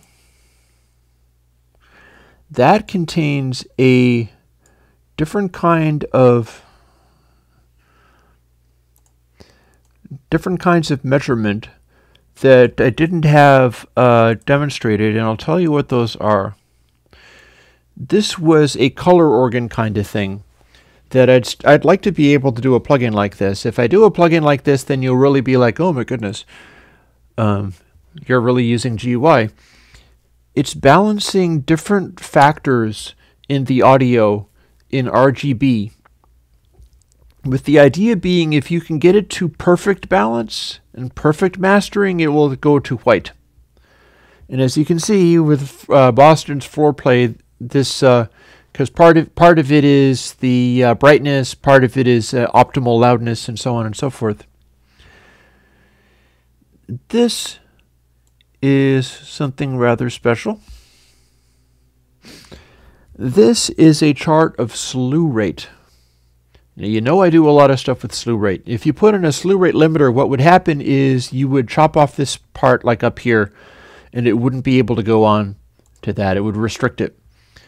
And the idea is that slew rate plotted on a chart like this will give you useful information. You'll notice that it tinges to blue. That's because I was trying to identify optimal slew rate. And the more blue it would hit, or the more self-consistent it was, the better the sound would be measured as being. And this bottom one,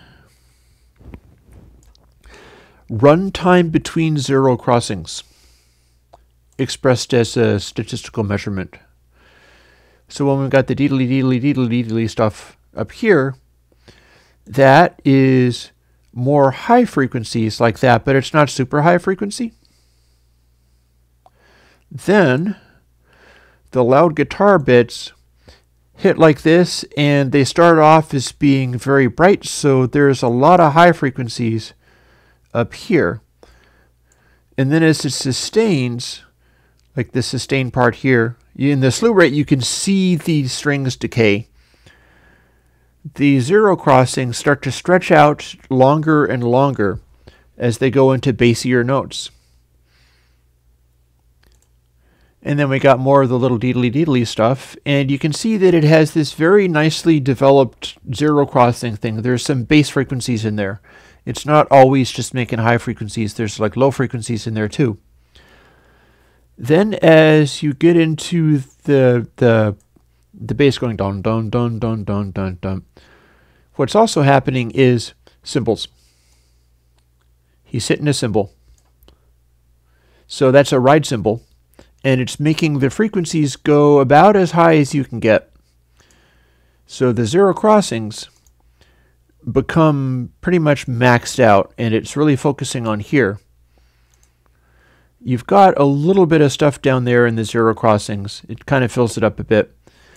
And then, as there's this whoosh that comes in, and whoosh, you can see that on the zero crossings. It starts low and it builds up and gets higher. And then as you get to the full rock and roll mayhem, all the rock and roll mayhem here, you'll see that the rock and roll mayhem is very high frequency in quality. It's mostly just brightness up there. I don't remember exactly what the if you put a test tone in, you get a line over that. But they're raging so loudly that there's no bass left. This area down here, which is the bassy zero crossings, for the full band rock out, there's nothing there. It went to all high frequencies. And then as it sustains, you start to see a little more of it. So, yeah.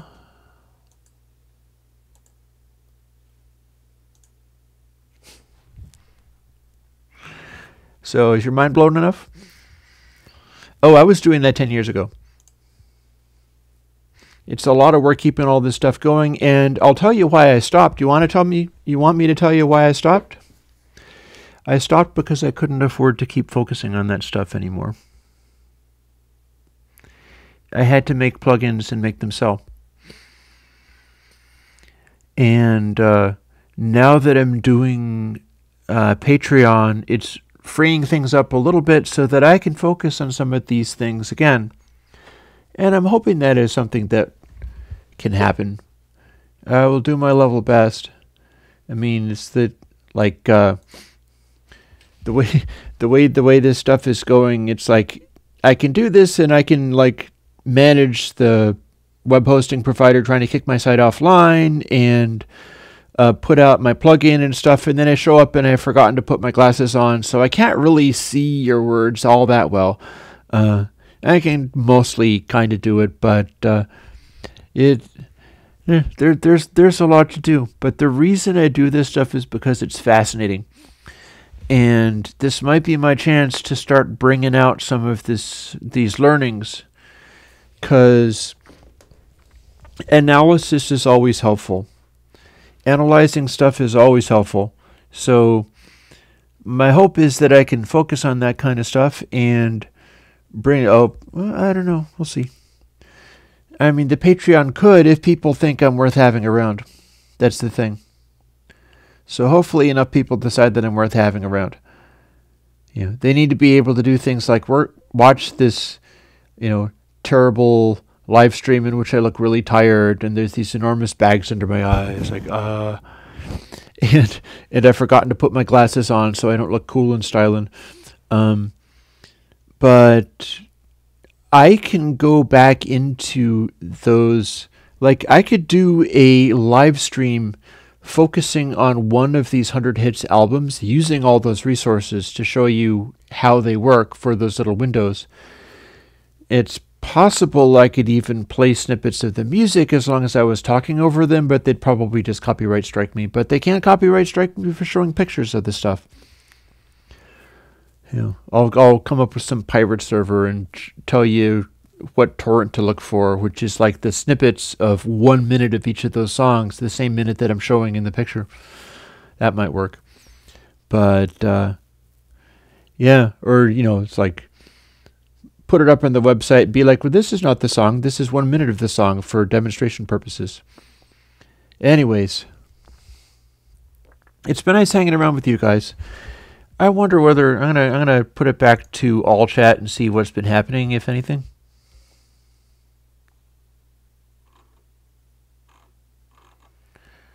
Huh? I think top chat actually kind of worked. Okay, they default to that for a reason, I guess. So we'll just allow that to still be the thing. I wanted to not use top chat. I wanted to use the live chat so that everybody would be free to come and join and stuff. But,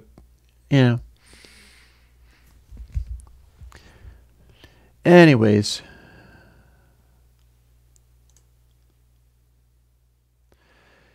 See you guys later. And I'll be doing some kind of music thing. Maybe I'll do some kind of really chilled out ambient music thing tomorrow. I don't know. I never seem to do that, but it'd be doing the music thing without the pounding beat. I'll see what's going on. In any case, I'll talk to you guys later. Bye-bye.